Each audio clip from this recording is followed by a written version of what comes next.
All right, we'll call this hearing to order. Now, later today, the President will announce whether he intends to keep the United States in the Iran nuclear agreement. This is earlier than expected.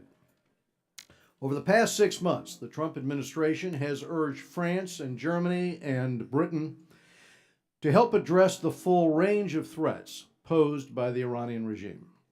U.S. negotiators have rightly pushed for fixes to the deeply flawed agreement, including stronger inspections, new sanctions on Iran's ballistic missiles program, and a solution to the deal's sunset problem. Addressing these serious shortcomings is a must to keep Iran from threatening the United States and our allies with a nuclear weapon. As I've said, this agreement's fundamental flaw is that it trades temporary restrictions for permanent sanctions relief. Today, this committee will examine the decision before the President. As the members of this committee know, I opposed the nuclear deal, and so did a bipartisan majority of the committee. And why was this so? Because the Obama administration, in the negotiations, ditched its key goals. The deal does not shut off Iran's path to a nuclear weapon. It does not allow inspectors anywhere, anytime, 24/7 access. It does not stop the regime's pursuit of intercontinental ballistic missiles, and it gives Tehran an infusion of cash to support more of its terrorist activities around the world. That said, I believe the best path forward at this point is to continue to fix these flaws as we enforce the hell out of the deal. The Obama administration has put us in a tough spot. Roughly $100 billion was given to Iran. At least $1.7 billion of that was an apparent cash ransom payment, stacked on pallets and flown against the advice of the Justice Department and other officials to the Iranian regime at the time when the three hostages were released. Much of these funds have likely found their way into the hands of the Revolutionary Guard Corps. Tearing up the nuclear deal will not recover this cash. That toothpaste isn't going back into the tube. It also won't help galvanize our allies into addressing Iran's dangerous activities that threaten us all. I fear a withdrawal would actually set back these efforts, and Congress has heard nothing about an alternative. Last week's move by Israeli Prime Minister Netanyahu to unveil Iran's secret nuclear weapons archive reminds us all what is at stake. Despite its repeated denials, Iran had a comprehensive program to design, to test, and to build a nuclear weapon. Of course, this begs the question, what is Iran hiding today? Shouldn't we have better inspections? Remember, the deal's existing restrictions expire in the short years ahead. The key restriction, the ability to quickly enrich uranium, begins to phase out in less than 8 years. We should be able to get an agreement with the Europeans to fix these serious flaws. I understand we've made encouraging progress in recent weeks. If we don't have an agreement today, let's double down on diplomacy and get a deal in the weeks ahead. The Europeans need to get to yes. And now I'll turn to our ranking member, Mr. Engel of New York, for his opening statement. Thank you, Mr. Chairman. I concur with your opening statement. To our witnesses, welcome to the Foreign Affairs Committee. We're grateful for the decades of public service that all of you collectively represent. And Jane, it's always good to see you back on Capitol Hill. Once again, we find ourselves against a phony deadline dealing with the Iran nuclear agreement. And once again, the president has created a crisis where none exists and kept us all wondering what he's going to do. This administration has promised a comprehensive approach for dealing with the regime in Tehran. Yet 16 months along, the Trump administration's Iran policy seems to be do nothing until the clock runs out, make unrealistic demands, whether of Congress or of our international partners, and up to this point, kick the can down the road a few more months. The President has until Saturday to decide whether to continue waiving nuclear-related sanctions on Iran, though through reporting, this morning suggests that he will announce an end to those waivers today. I hope he understands the stakes. If he puts those sanctions back into effect, the United States will be in violation of our obligations under the nuclear deal and trigger the deal's collapse. The argument that the deal would continue without American participation is simply not true. There's no having it both ways, and let's be clear, President Trump would be the one who pulled the plug and undermined American credibility. I've said more times than I can count that I opposed the deal when it was announced. I voted against it on the House floor, and I continue to have doubts about the JCPOA, and I have doubts about whether it will prevent Iran from developing a nuclear weapon over the long term. But I know for certain that pulling out of the deal now will make a nuclear-armed Iran a much more immediate threat. Some of my chief concerns with the agreement were the sunset provisions, but those sunsets come many years in the future. What's the emergency now? Why the hysterical rush?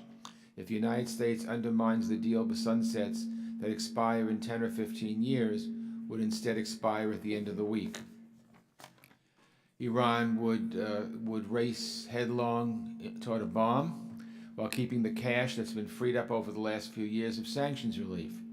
If we want to extend the sunsets, and many of us do, and that was one of my major objections to the deal, let's work cooperatively with our allies rather than ruining any chance we have of keeping the Iranians from the bomb for a longer time. Reimposing sanctions would also have far-reaching consequences besides terminating the JCPOA. We could find ourselves slapping serious punitive measures on our closest friends and allies. Furthermore, it would send a terrible signal that the United States does not live up to its word. And with North Korea negotiations ramping up, that is the exact wrong time to send that message. Why would anyone negotiate with us if the minute we got a new administration or a new president, they ripped up any agreement and wanted to get rid of it and start anew? I think it undermines our credibility, and it's the wrong message to send. And I have to note that President Trump could not have been more wrong when he said that killing the Iran deal sends the right message to North Korea. Frankly, it sends precisely the wrong message, and that message is that the U.S. won't live up to its commitments. At the same time, if the United States scuttles the deal, we would lose whatever leverage we have in trying to make the agreement stronger and addressing all of Iran's other aggressive activities. I think there's potential for progress, but it requires the United States to lead, work to bring parties back to the table, and lean into new negotiations, allow the present deal to continue, and try to build on top of it. Instead, the administration wants to sit back and say, Europe needs to do the hard work or Congress needs to fix it. That's just not the way these things work. Congress has done its part. We've given the administration all the tools it needs to crack down on Iran for its illegal ballistic missile program, its support for terrorism, its atrocious human rights record. The White House should use these tools to craft what it promised, a comprehensive Iran strategy, rather than bringing us to the brink of crisis every 3 months. I look forward to hearing all witnesses' views on this challenge. I again thank the chairman and concur with his remarks, and I yield back.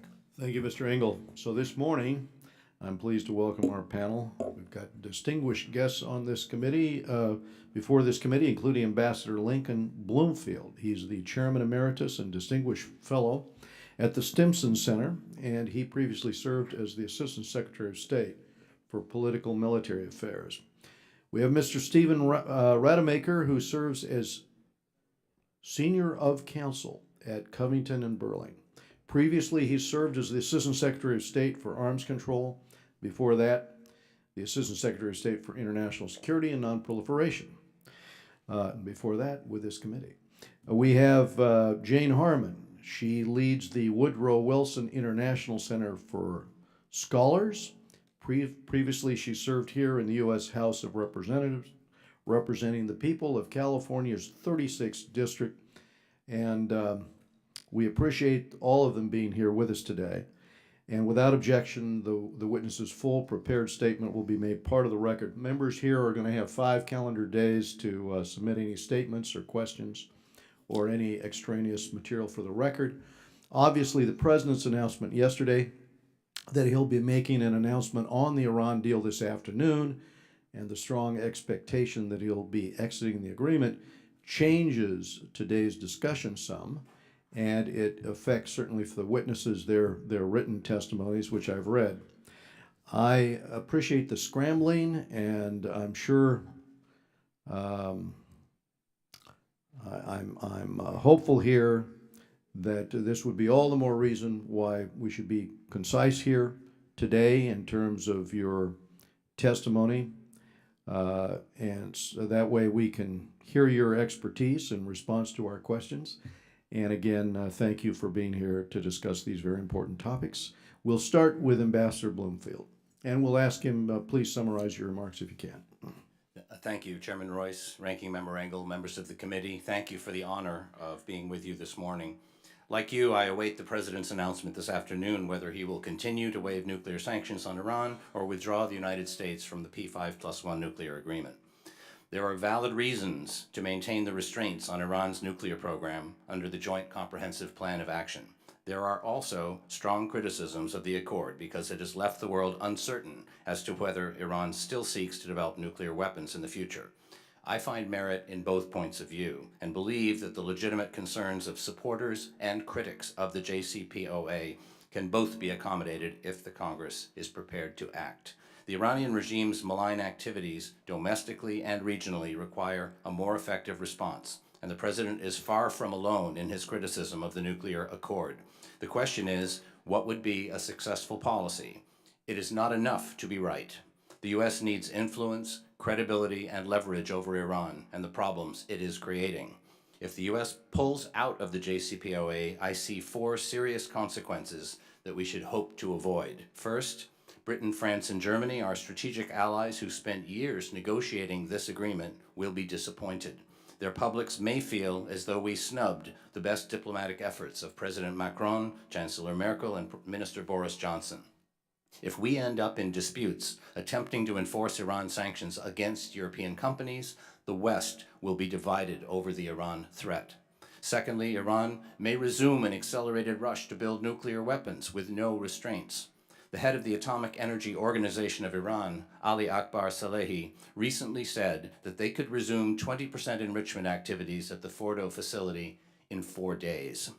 Third, a nuclear arms race could break out in the Middle East. Iran's Arab neighbors across the Persian Gulf declared in 2008 that they will match any weapons capability that Iran possesses, a position reiterated in recent months. America's pledge to maintain Israel's qualitative military edge in the region could become meaningless if Iran and its Arab neighbors are racing to build or acquire nuclear weapons. The fourth major concern about withdrawing from the JCPOA, even when the CIA director testified last month that Iran is in compliance, is the long-term impact on presidential diplomacy. The day that other governments conclude that an executive agreement reached with one administration might easily be cast aside by the next president, they may insist on a treaty requiring ratification by 2/3 of the Senate. Not only will the House of Representatives be disempowered, but presidential power to shape foreign policy, including trade, will be diminished. That is why, in my prepared statement, I have suggested that the Congress amend the Iran Nuclear Agreement Review Act of 2015 so that the President no longer has to certify Iran's compliance every 90 days.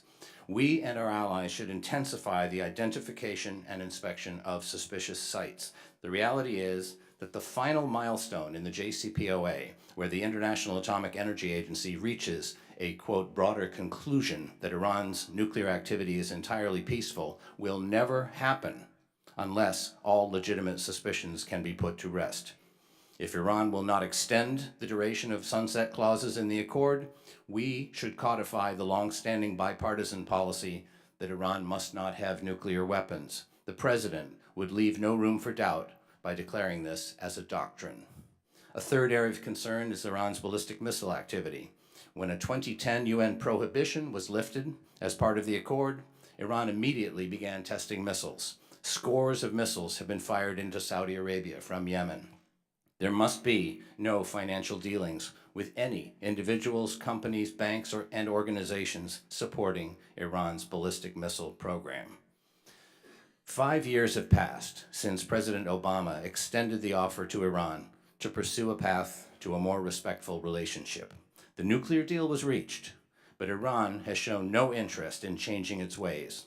For decades, the clerical dictatorship has been conducting non-stop geopolitical arson, threatening regional peace and stability, international norms, and U.S. national security interests. We and our allies must stand together and say no more. I thank the committee. Look forward to your questions. Mr. Rademacher. Thank you, Mr. Chairman, and Ranking Member Engel and members of the committee. It's a pleasure to appear before you again. I thank you for the invitation. I want to say at the outset, Mr. Chairman, I agree entirely with your opening statement. I really couldn't have put it better. I have submitted a prepared statement. I think it makes a lot of excellent points, and I urge you to read it. Since there have been some developments since I wrote the statement, I think I'll depart from it and make a few different points, or additional points to those in my opening statement, my prepared statement. The president this afternoon is going to announce his decision. According to press reports, he's going to announce that he's decided not to exercise the waiver authority that he has under existing law going forward, and thereby allow existing U.S. sanctions required under laws passed by this committee to take effect, which I think would mark U.S. exit from the JCPOA. That will be an unfortunate outcome for all the reasons that Ambassador Bloomfield has identified, and I'm sure Congresswoman Harman will make those points as well about the downsides to that outcome. The point I want to make is there are basically three ways to avoid that outcome. One is for the president to change his mind. I don't think he's going to change his mind. He's drawn a line in the sand, and I think today he's going to announce his determination to adhere to that line. So, I mean, we can sit here and complain that his tactics are all wrong, but I don't think he's going to listen. He's made up his mind, and we know what direction he's going. The second way to avoid it is the one that you suggested in your opening statement, Mr. Chairman, and that is for the Europeans to reach an agreement with the Trump administration to fix the agreement. And I've observed this closely, and I think actually the administration has made a good faith effort to negotiate with Europeans and has come up with what I would describe as a very modest proposal. For a man who declared that this was the worst deal ever, when you look at what he's asking from the Europeans, it's as a price for keeping the United States in the deal, it's a relatively modest price, and in my opinion, entirely defensible, and I'll come to that in a moment. The third way to avoid it, and it was actually, I think, President Trump's preferred way to keep the United States in the deal, was for Congress to pass legislation very similar to what he's asked the Europeans for. Now, he really looked to the Senate to act on that legislation initially. There was a bill introduced by Chairman Corker and Senator Cotton, and he specifically endorsed that legislation. And this was in October of last year. He called on the Senate to pass that legislation, and it was clear that if the Congress enacted that legislation, he would keep the United States in the JCPOA. That legislation stalled in the Senate. One of the reasons it stalled in the Senate was the Europeans deployed their diplomats to lobby against it. And I think that's what accounts for the president's decision in January to sort of shift the onus from the Senate to the Europeans and say, if you want to, work against me in the United States Congress, well, I'm now going to ask something of you. So I think that's sort of how we got to where we are today. But a third solution would be to go back to the Corker-Cotton legislation, which, again, I think actually represents a defensible approach to what to do about the fundamental problem we face, which is the Sunset Clause. I think even supporters of the JCPOA acknowledge that the Sunset Clause is a problem, that effective January 2026, Iran's ability to enrich uranium is going to go up exponentially, and their ability to break out and produce nuclear weapons will become quite imminent. And what do we do about that? In my prepared statement, I identify basically 5 options for addressing that problem. One of them is just to accept that idea that Iran will be able to have nuclear weapons if it wants to after 2026. I think that's probably the worst of the options, and I don't think many people will endorse that option. The second is to threaten to bomb them if they get close to a nuclear weapon, and a lot of very respectable people have urged that option. There was a statement here that lots of prominent foreign policy leaders signed on to in 2015 calling for that. Just threaten military force if they get close to a nuclear weapon, notwithstanding that they're able under the JCPOA after 2026 to get close to having a nuclear weapon. Third option, threaten them with sanctions. And that's what President Trump is calling for. Threaten them with sanctions if they get close to a nuclear weapon after 2026. And that's the key point. He's asking for some agreement on what's going to be our policy after 2026. So, the idea that what he's asking for something that's contrary to the JCPOA is simply inaccurate. Or something that would put us in breach of the JCPOA is inaccurate because it's a policy statement about what would happen after 2026. Until we get to 2026, there's no question that there's no argument that we've taken steps contrary to the JCPOA. The fourth option I identify is to negotiate with the Iranians. I'm here to predict that before the Trump administration's over, he's going to negotiate with the Iranians. He's getting ready next month to sit down with Kim Jong-un. I think he's going to negotiate with the Iranians. Everything that's going on now is him laying the groundwork for a negotiation with the Iranians, I believe. And he's posturing the JCPOA is a pitiful platform from which to negotiate with the Iranians. So he's trying to change the baseline of that negotiation. That's what's going on here. And he's asking the Europeans to help him change that baseline. He's asking the Congress to help him change that baseline. He's not getting cooperation on either of those things, and that's what's leading him to make his announcement this afternoon, which, as I said at the outset, is a very unfortunate development. Congresswoman Jane Harman. Thank you, Mr. Chairman. Thank you, Mr. Chairman, and warm greetings to so many good friends on this committee, and especially to you. We were classmates elected in the same year. Mr. Engel was a few terms ahead of us. We served together here for 9 terms, and my able successor, Ted Lieu, is on the bottom row of this committee, smiling at me, so I appreciate that. But to so many of you, we were together in so many battles, and I continue to care about this committee very much and wish you well as you enter your next chapter. Thank you for your really valuable service to the United States. Like my 2 panel mates, I agree on where we should go. I disagreed with many of you on the merits of the deal. Had I been here, I would have supported the deal. But nonetheless, at this point, I agree strongly with you and with Mr. Engel that we should stay in the deal and proceed with many of the things that have been discussed here. Obviously, I had prepared testimony arguing that that's not likely to happen, but I have adjusted my testimony to make a few points, some of which have already been made. I think that while the deal isn't perfect, if we withdraw, Iran could and has said they will withdraw too, notwithstanding an additional protocol which prohibits them from returning to the nuclear weapons program. I'm not sure they would follow that.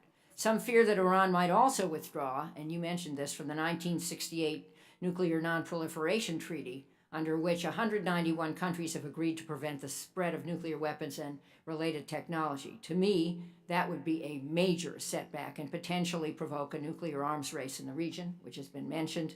We would be far worse off under that scenario. And let's not forget that there are 4 U.S. citizens and 2 green card holders in captivity now in Iran.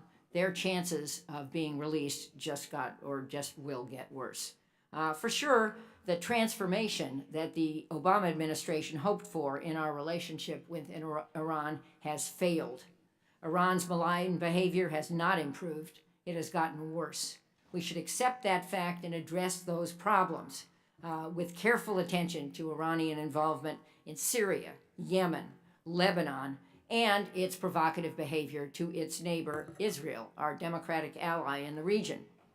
The results being tallied now from Sunday's Lebanese parliamentary election suggest that Hezbollah has gained seats, at least one seat, and surely gained influence in that country, and that is worrisome. There is a reason, as has been pointed out, that President Macron and Chancellor Merkel picked last week to visit the United States and that British Foreign Minister Boris Johnson visited yesterday. Three of our closest allies urged the U.S. to stick with the JCPOA. They made clear that they are open to a four-party side agreement. And the assumption would be that China and Russia, the other parties, would not join. But the recommendations for that agreement, I think we all agree on, and they would make the deal better. They certainly include extending the expiration date. There should be no expiration date, requiring inspection of military sites, a moratorium on ballistic missile testing and development, and Iran ending its support of terror groups and other operations across the Middle East region. It remains my view that addressing Iran's meddling across the Middle East won't get easier to manage without a deal. We still lack a comprehensive strategy to address the Iranian challenge, which also evaded the Obama administration. What is our plan B? I think that's something this committee has a chance to address on a bipartisan basis. To me, Congress can't continue to be AWOL from the discussion of the authorization of use of military force, an AUMF. Most of us were here when the 2001 AUMF passed. I surely voted for it, as did every member of this House except for one. And it is the basis of continued U.S. military action in the region.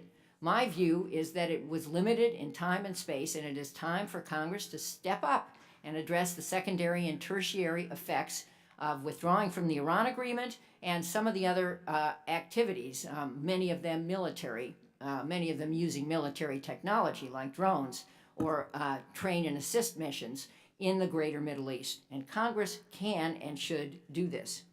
I also wonder, and this was raised, whether the Trump administration has adequately considered the linkage of withdrawing here and the conversation President Trump will have, hopefully soon, with North Korea. Obviously, the Kim administration, the Kim regime is watching closely. By walking away from the JCPOA, we send an important message about how seriously we do or do not respect the deals to which we agree. The contours of President Trump's decision are not yet clear. If he waives secondary sanctions against our European allies, they will likely continue to trade with Iran, and that could reduce the chance that Iran withdraws from the deal. If he doesn't waive the secondary sanctions, then he has invited, in my view, a major trade dispute with Europe, which will be amplified if he decides to impose aluminum and steel tariffs on the EU next month. We should not underestimate the need for our allies. The Europeans are disappointed, if not dismayed, by the U.S. decision to leave the Paris Climate Accord. They helped to construct the world order after World War II, and we will pay a huge price if they move to align elsewhere. So in conclusion, this is a time, in my view, for Congress to step up and insist that secondary and tertiary ramifications of these issues be considered. It is also a time for Congress to put the country first on a bipartisan basis. The stakes couldn't be higher. Thank you, Mr. Chairman. Thank you very much, Jane. Okay, so we'll focus here on some of the points that Steve Rademacher made and both of the other witnesses made. If we go to the January 12th statement that the President made, he called for a new U.S.-EU 3 supplemental agreement, is what he called the addendum agreement, that would impose new multilateral sanctions if Iran develops or tests long-range missiles, thwarts inspections, these are his words, or makes progress toward a nuclear weapon, requirements that should have been in the nuclear deal in the first place, and these provisions must never expire. So these were his comments. Some of the European leaders have similar concerns. We've heard them raise those concerns with us. So at this point, what could be done to encourage European partners to address this very important issue? I would say this is the crux of it. The other thing that concerns me is the ballistic missile program Iran is running and what it means in terms of their transfer of ballistic missiles, into Syria and into Lebanon, et cetera, into the hands of Hezbollah and other militias. But the key question here is just to get back to the fact that we've heard these concerns raised by the Europeans. Back in January, the president said that this kind of an addendum would be a way to resolve this. Is there a way to get our European allies here more focused on just such a solution? Steve, if you want to begin. Thank you, Mr. Chairman. The crux of the problem is that beginning January 2026, Iran, under the terms of the JCPOA, basically can have a nuclear weapon at a time of its choosing. They will be able to produce the fissile material that they would want or that they would need to do that, and probably not just one nuclear weapon, but lots of nuclear weapons, and they could do it in such a short time that we wouldn't even be able to detect it before it happened. What do you do about that? A lot of leading experts said, well, not a problem. We'll just threaten to bomb them if they do that. What President Trump has said and what he called for in his January speech was, no, let's threaten them with economic sanctions if they do that. And the Europeans have hesitated to agree to what he's asked for, an agreement about what we would do beginning January 2026 if they use flexibility under the agreement. Their first concern, as I understand it, is some of them say, well, this would violate the JCPOA. And the point I want to make about that is, Iran has declared that they're not going to allow inspections of military sites. And it's clear that the JCPOA requires them to allow inspections of military sites. So is Iran in violation of the JCPOA by having said today, we will never do something we're required to do under the agreement? Well, that's what the Ayatollah says. Well, but of course, he makes the decision. The difficulty is that the Ayatollah took a different position, really, Steve, than his chief negotiator. His position was, I'll make the final decision. You won't be allowed on any military base. But on that, we seem to have consensus. The Europeans agree with us on inspections. The Europeans seemingly agree with us on the ICBM aspect of it. So we can probably get there. In my view, we could get there on those two issues. The crux of it, as you say, and I'd like to hear from the other two witnesses too, is this issue of the sunset.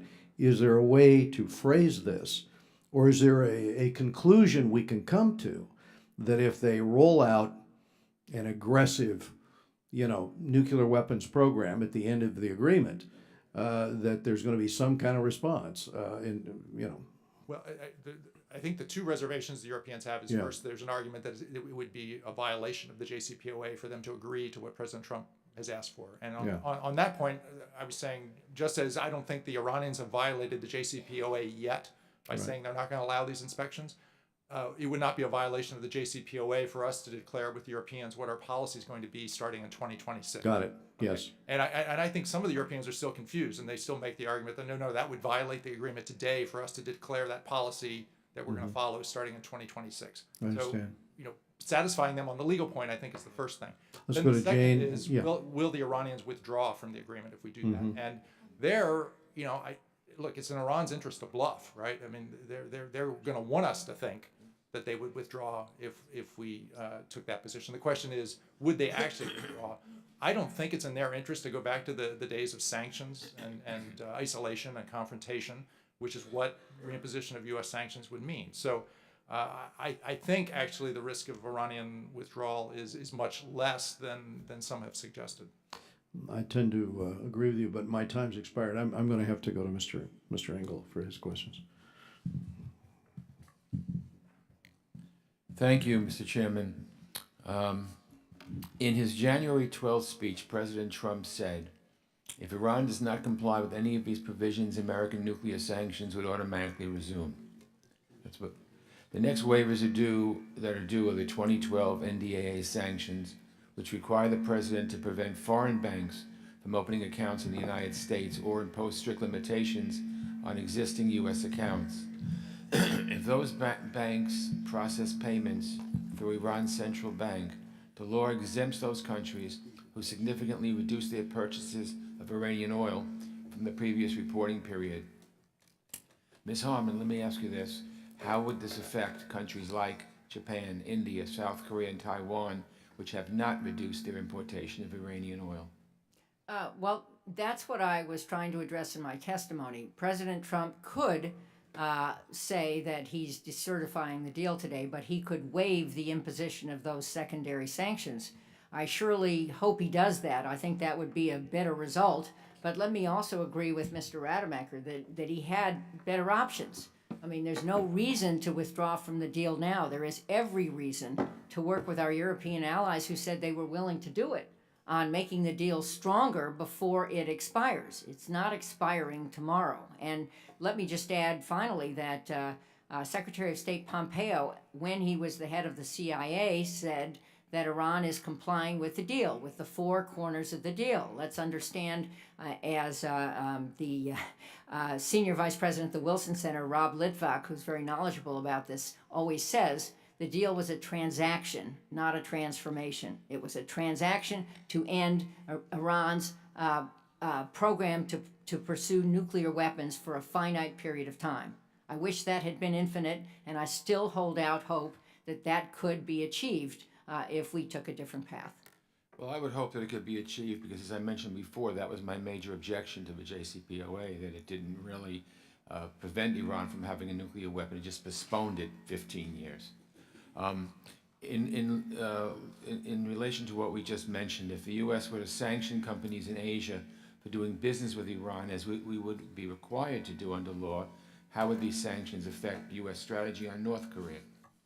Well, I think that this action will hurt our ability to strike a better deal, what President Trump would consider a better deal, and we all would, with North Korea, because they're watching. And if they think we don't abide by the deals we make, why would we abide by a much tougher deal with them? And I would just point out that I think it was a front page article yesterday in the Washington Post pointed out how tough it will be to administer any deal we make with North Korea. They have a much more advanced nuclear program than Iran. Iran had 0 bombs. North Korea has, depending on how you count, up to 60. Plus, we should anticipate that they have deep tunnels all over the country, which would be very hard to identify. And our intelligence on North Korea has been extremely poor up to now. We have basically no ground truth in North Korea. So taking this action this afternoon, I think, just made the North Korea deal, which by President Trump's standards would be, and I agree, a crowning achievement of his presidency, harder to achieve. Let me ask a question about Iran's permanent presence in Syria. Let me ask either Ambassador Bloomfield or Steve, Mr. Rademacher.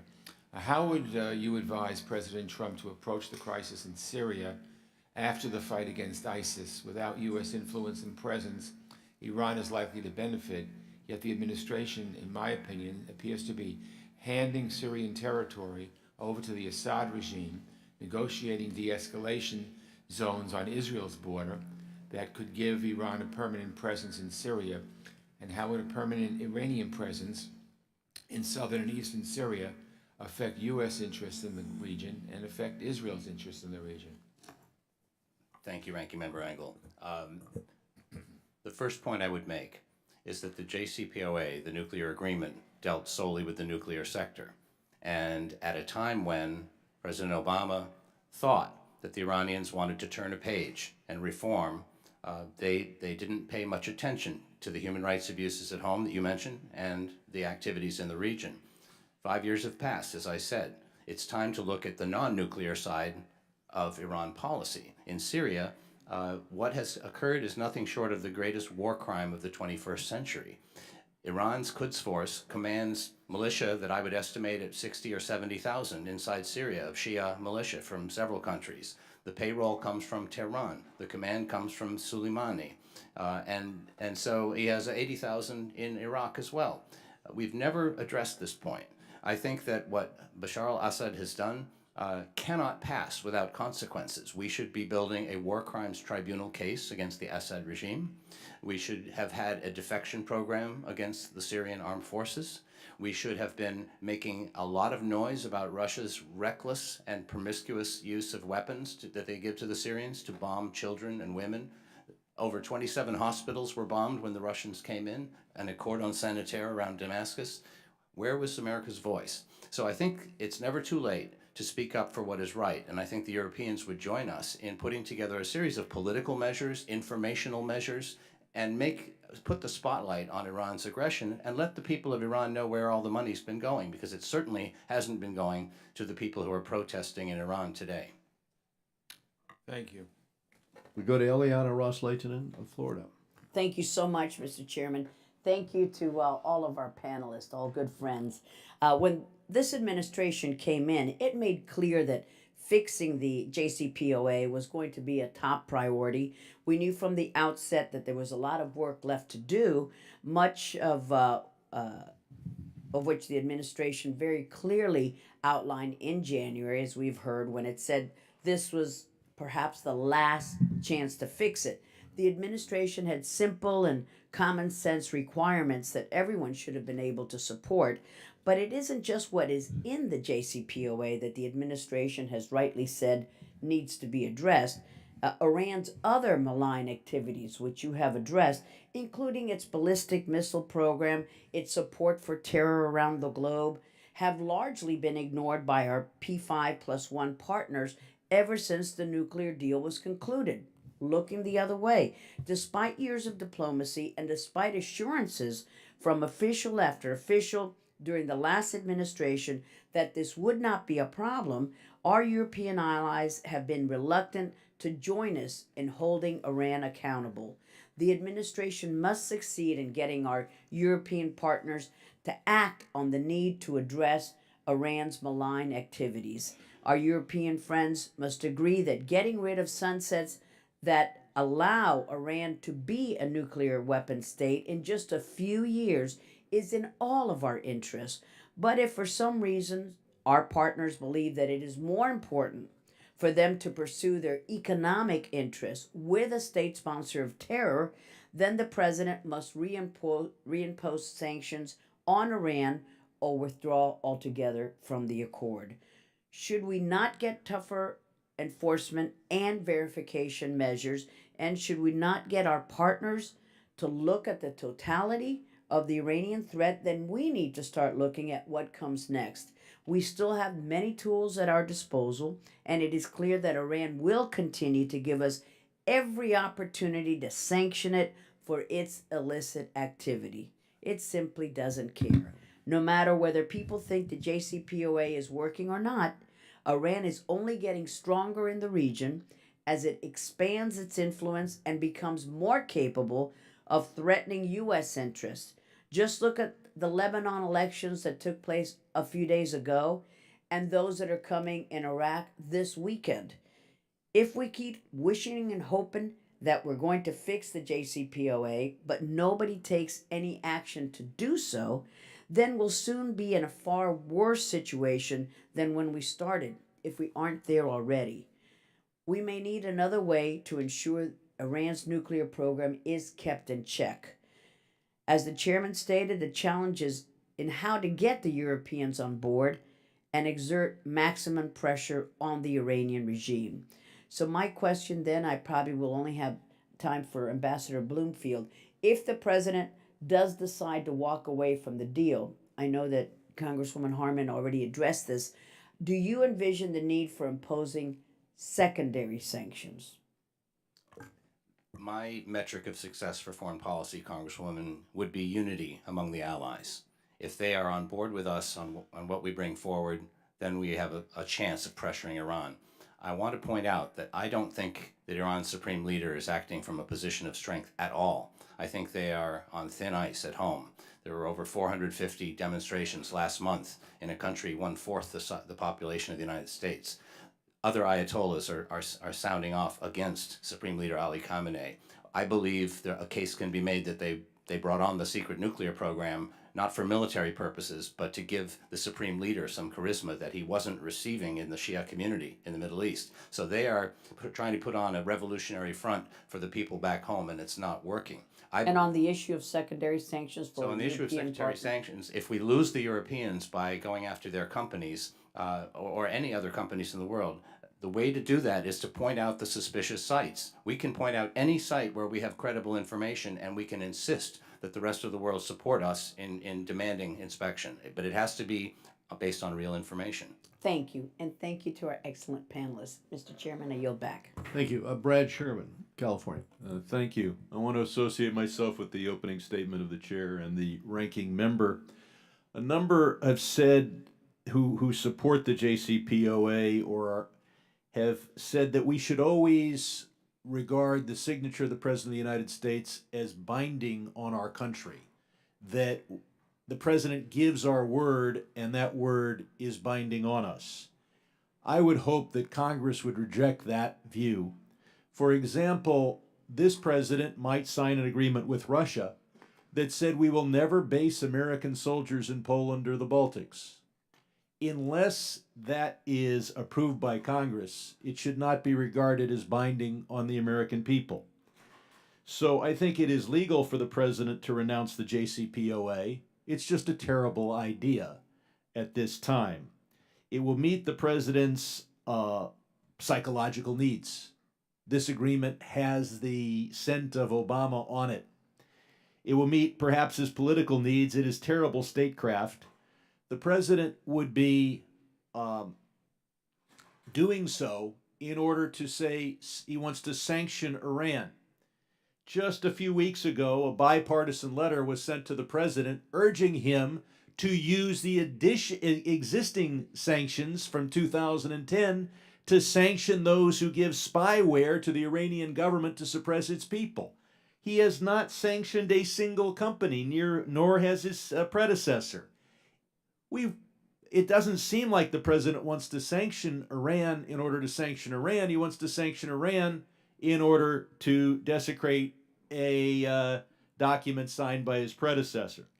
If we're going to renounce this deal, we have to ask, what rights does each party acquire if the deal is voided?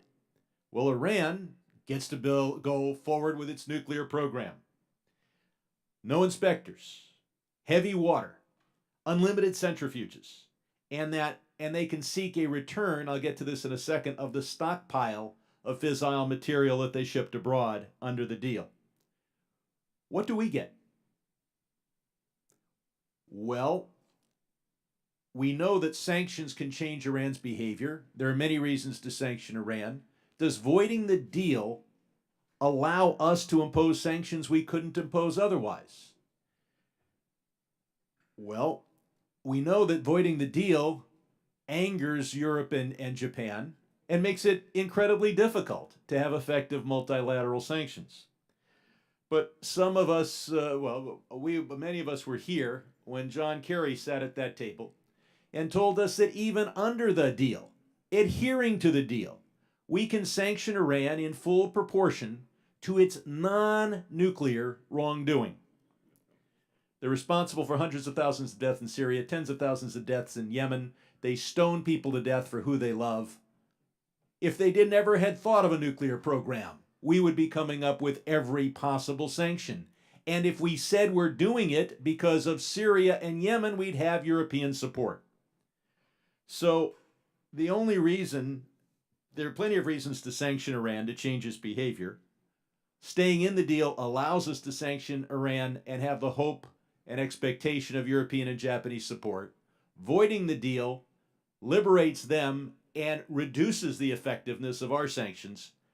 I don't even know why we're talking about this, but I, believe it or not, do have a question. This deal was the good, the bad, and the ugly. Good and bad at the beginning, it gets ugly next decade. The best part was that Iran shipped 16,000 pounds of low-enriched uranium, a little bit of mid-enriched uranium, out of the country.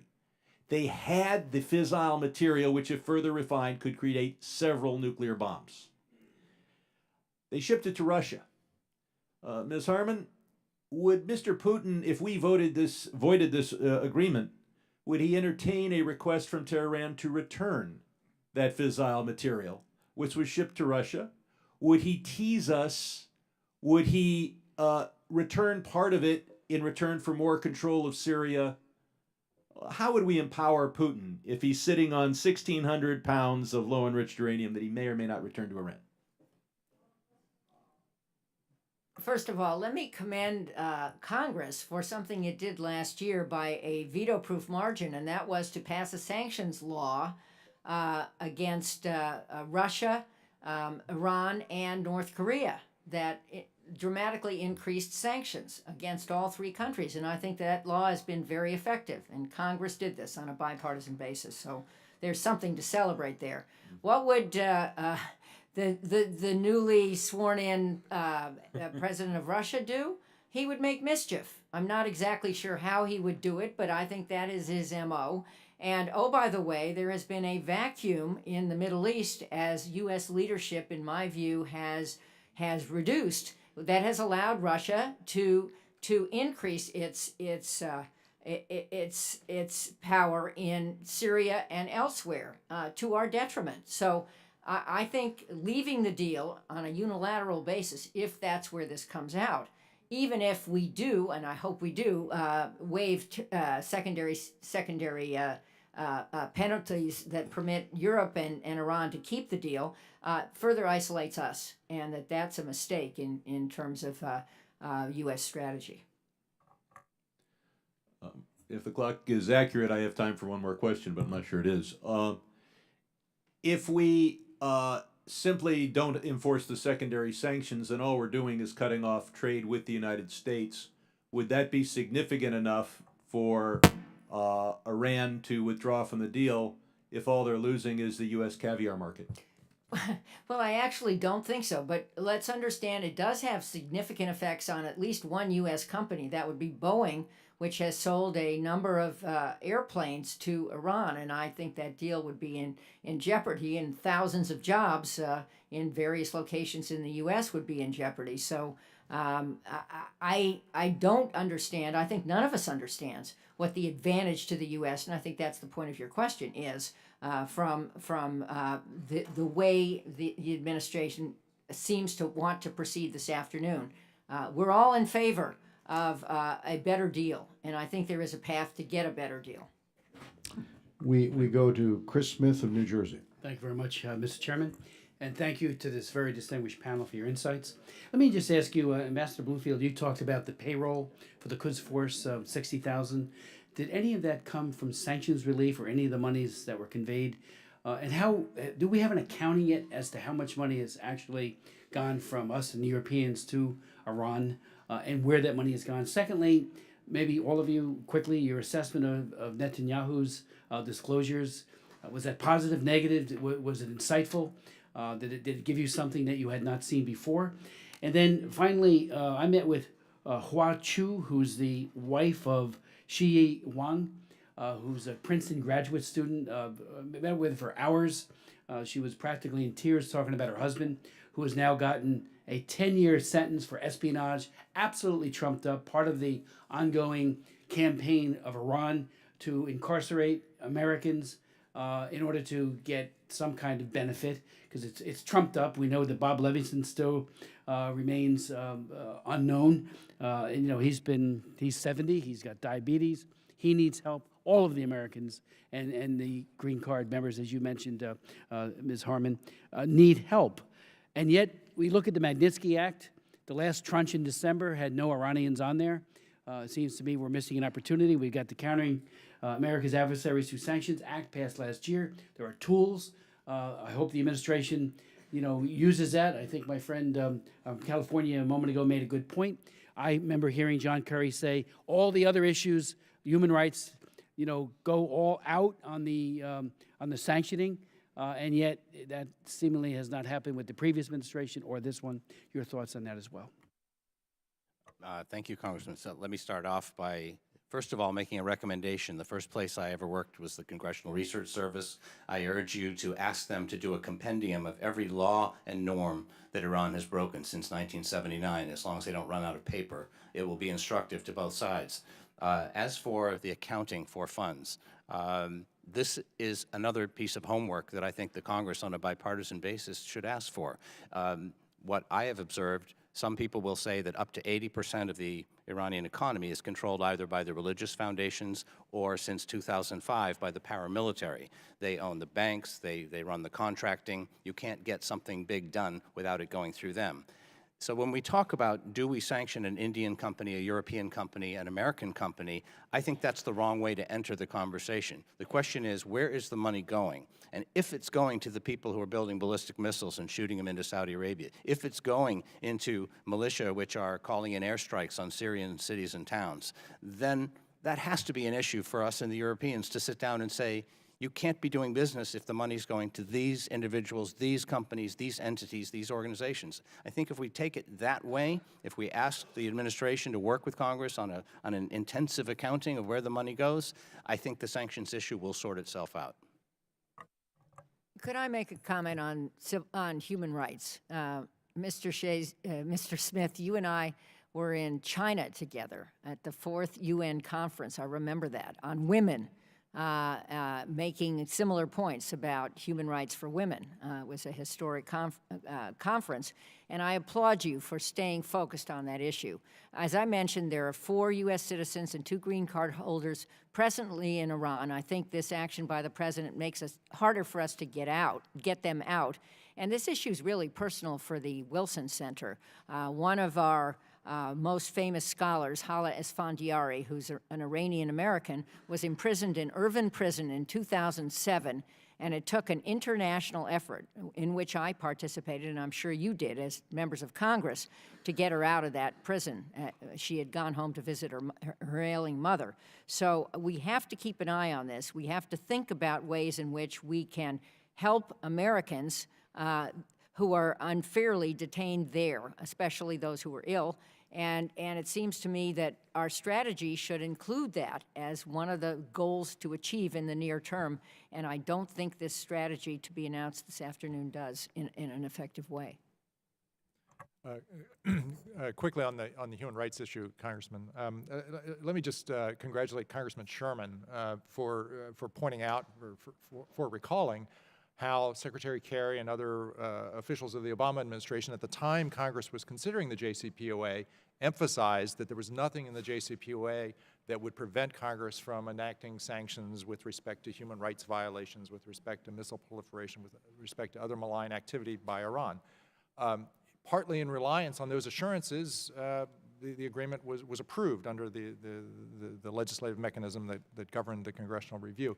But no sooner had that agreement taken effect than many officials of the Obama administration came to argue against imposing sanctions because it would be too upsetting to the Iranians and it might create problems for JCPOA implementation. And I think that's highly regrettable, and I think with Congressman Sherman, I would urge Congress to listen to what the Obama administration initially said, not what they and their alumni have said subsequently. Albio Series of New Jersey. Thank you, Chairman, and thank you for being here. Welcome back, Congresswoman. You know, I've been in this committee now the whole time I've been here, 12 years, and it seems that we vote periodically on all these sanctions against Iran. But why does it seem to take so long to implement all these sanctions? I don't understand it. We just did sanctions on the generals that own signed business to see if we can get them, to stop what they're doing. Why does it seem that it takes so long to implement these sanctions against Iran? Anyone? I think It's frustrating for me. both people to my right are perhaps more expert on this, but I don't think it takes that long. I actually think the sanctions have been very effective, and economic sanctions as a tool of foreign policy is an asymmetric strength of the United States. In places where we impose them, we generally get results. I would say North Korea is more interested in making a deal with us because of the sanctions, and Iran was more interested 5 years ago in making a deal because of the sanctions. Was it a perfect deal? Absolutely not. But imposing sanctions and continuing to impose them on Iran's malign behavior in the region, which is permissible, is the right way to go. Well, I don't oppose sanctions. I just want the sanctions that we pass here to be implemented quicker so we can be more effective. And that's my concern, not that I'm against it. I mean, Well, since the subject is sanctions, let me just make an observation about this. There are basically two types of sanctions that the United States, and by the United States I really mean Congress, and by Congress I really mean this committee, because most of the Iran sanctions came out of this committee. There are two types. There's the primary U.S. embargo, which is restrictions that we've imposed by law on American citizens, American companies with regard to their dealings with Iran, and then the secondary sanctions, which are instances where Congress has said for people not subject to U.S. jurisdiction, so for foreign companies, foreign individuals, we are going to sanction you if you do something with Iran. We don't have jurisdiction over you, but we're going to deny you benefits under U.S. law. We're going to make your life difficult. And not surprisingly, those secondary sanctions are highly controversial. When they were enacted starting in 1996 under the Iran-Libya Sanctions Act, the Europeans were very upset about that. But they're also highly effective. And they had a lot to do with getting the agreement that the Obama administration was able to negotiate. Under the JCPOA, the United States was required to waive the secondary sanctions. And so when we're talking today about the president letting sanctions come back into force, we're talking about secondary sanctions. The primary sanctions were never relaxed. The primary U.S. embargo on Iran has been in effect since the Reagan administration. It's still in effect today. Congresswoman, your idea of, well, maybe the president should let the snapback occur, but exempt the secondary sanctions, I think basically everything that's snapping back is secondary sanctions. So the way to avoid that is for him to exercise the waiver, which is what President Obama did and what he's done up until now, but he's saying he's not going to do that going forward. There really are no primary sanctions that are snapping back if the president doesn't exercise the waiver. Well, if I may, Mr. Chairman, just respond to that. I was talking about with respect to Europeans. Oh, I see. It's not to say that there isn't a broader point there, but if we don't have European allies going forward and we have a large trade war with Europe, I worry that not only our policy toward Iran, but our policy in many areas of the world will be harmed, and they may move ahead and align with others and leave us isolated. well, how likely is it that all the other members of the agreement are willing to alter parts of the agreement?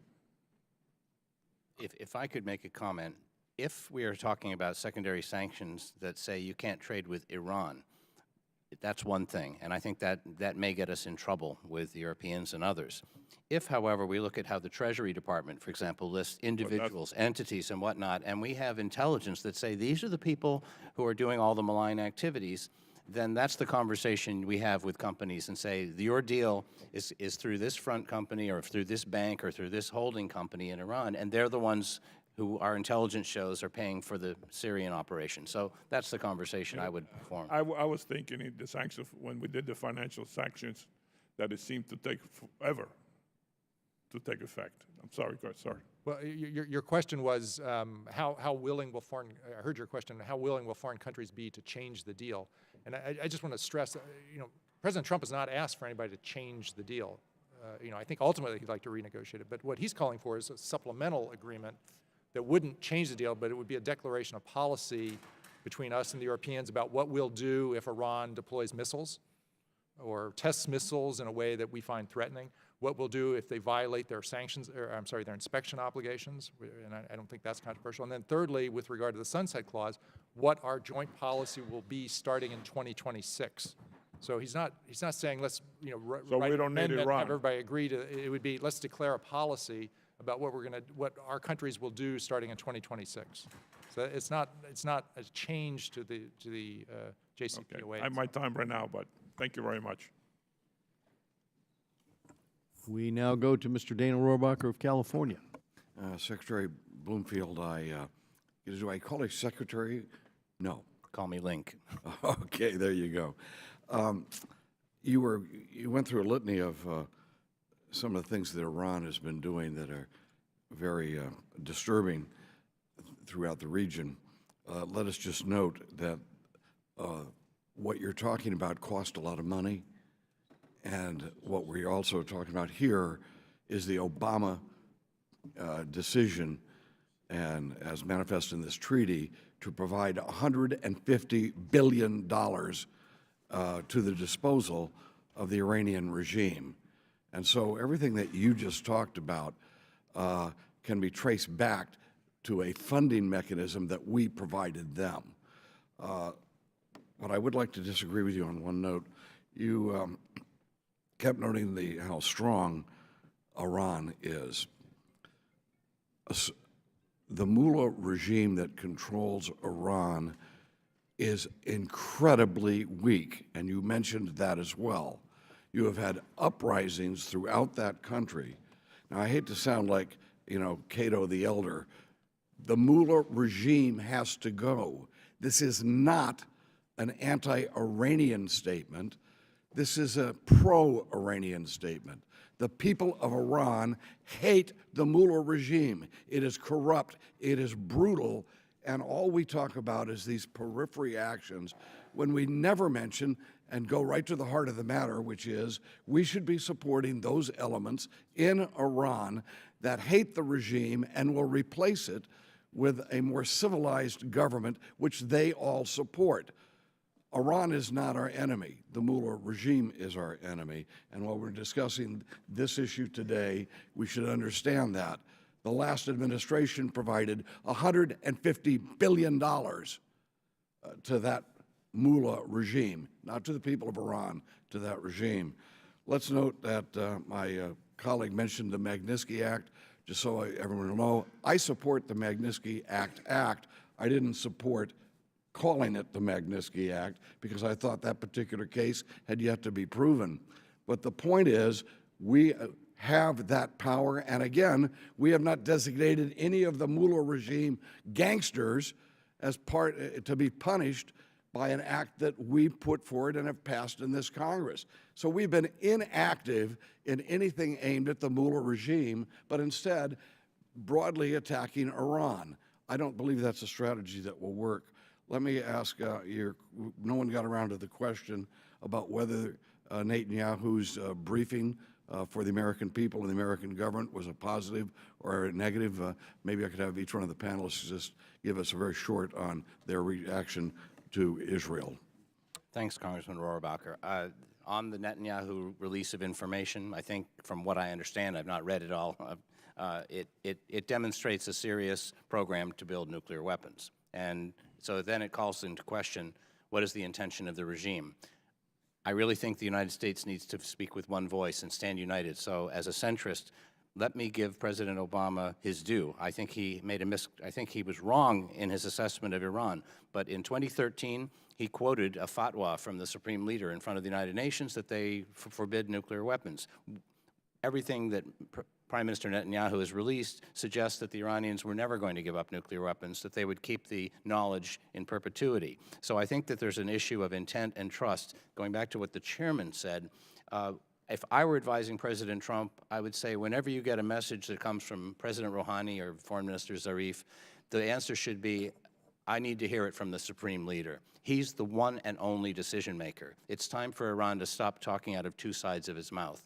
Going back to your final point, Congressman, about the mullah regime, I'm going to quote you from Grand Ayatollah Abdullah Javadi Amoli. He is a source of emulation. He's a Grand Ayatollah in Qum on April 27th. Quote, "Better beware that if the nation rises up, the people will sweep us into the sea.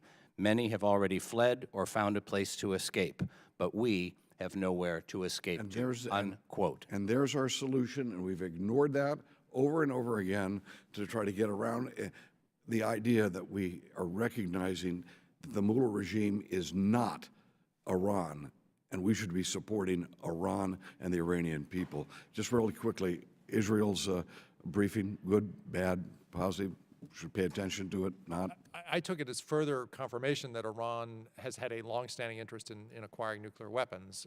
And in that sense, to me, it didn't come as news because, that's been my belief for a long time. But it does underscore the need to have a serious, deliberate global policy to confront the challenge we face.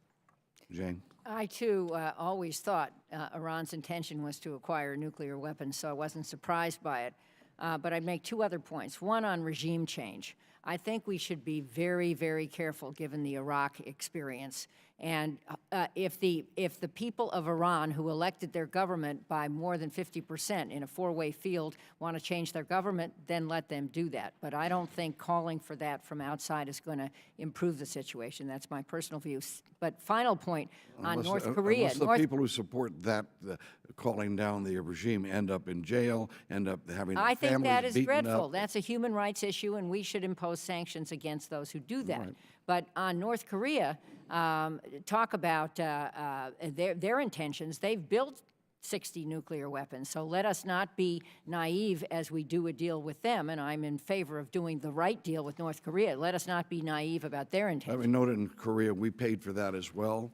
We, again, another Democratic administration, I'm sorry to sound political here, they insisted on paying money to a dictatorship in North Korea. They used the money to what?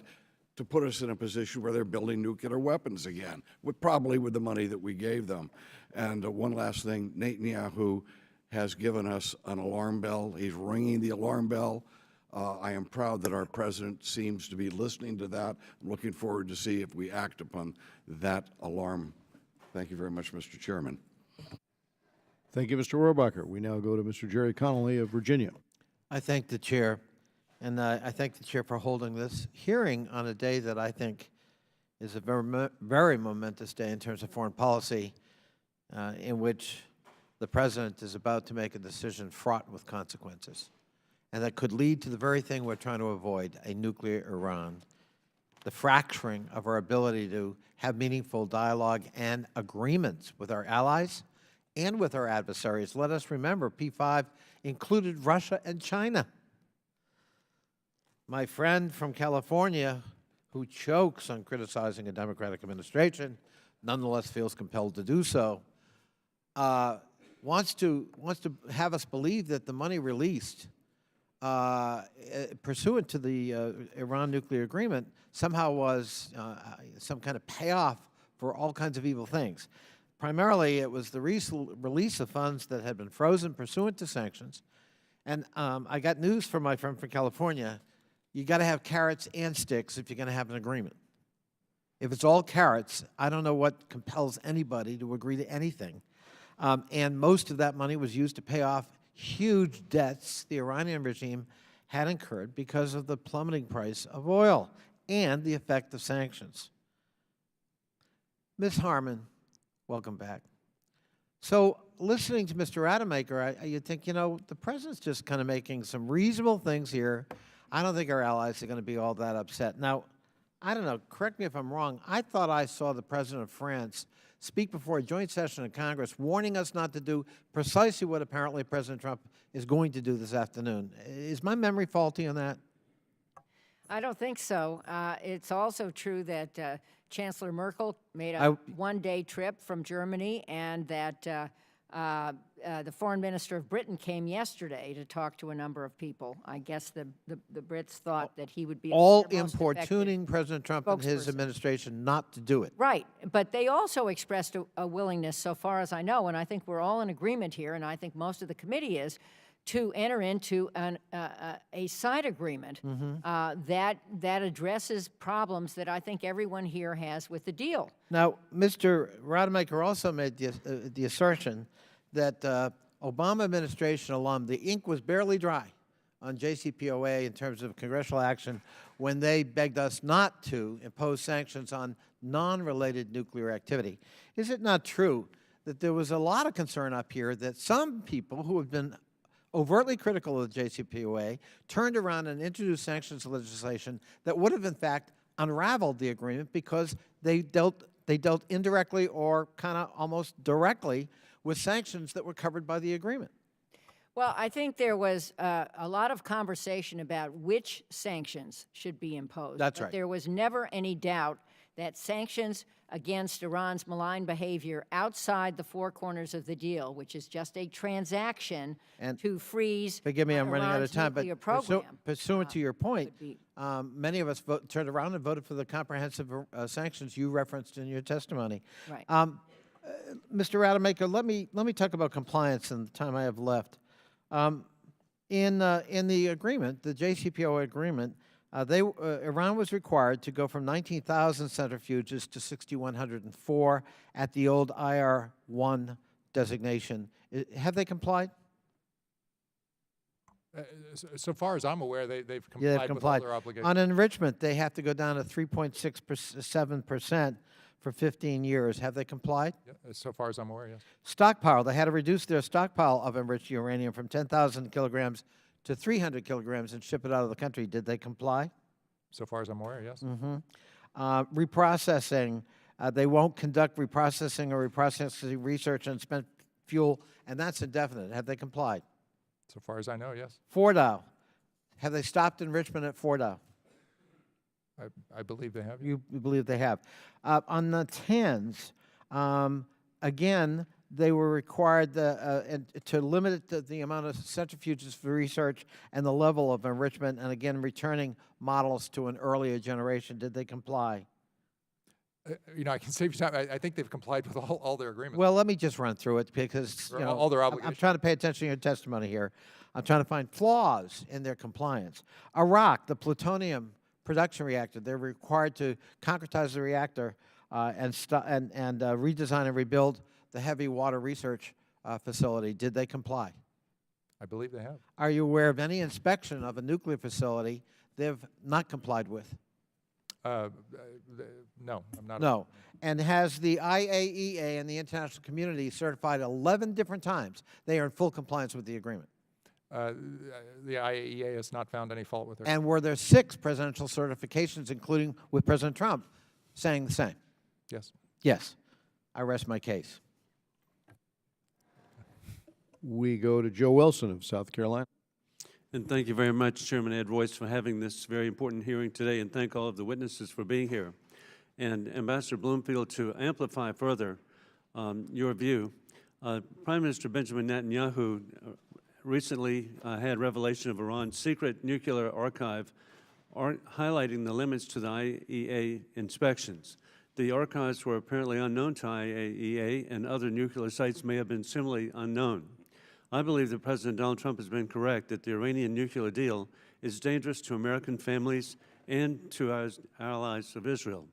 Considering the information located in these archives, should the IAEA reopen its investigation into the possible nuclear dimensions, PMD, of Iran's nuclear program, what other steps should the IAEA make to address the concerns raised by these documents hidden by the Iranian dictatorship? Thank you, Congressman. I think we have to wait and see what details come out of the information that the Prime Minister of Israel has released and other information that may be available to us. The point that I wanted to make is that while the Iranians came to the table and said certain things can be inspected and certain things cannot be inspected, that if we find what's known as plausible information under their language, that there may be nuclear-related activity. It may not be fissile material that's detectable through nuclear machinery. It may be designs for warheads, how to marry it with a ballistic missile, how to make the missile hit a target and avoid, to do what we've done with our ICBMs. That kind of research could be happening anywhere, and more likely is under the control of the Islamic Revolutionary Guard Corps, which is possible military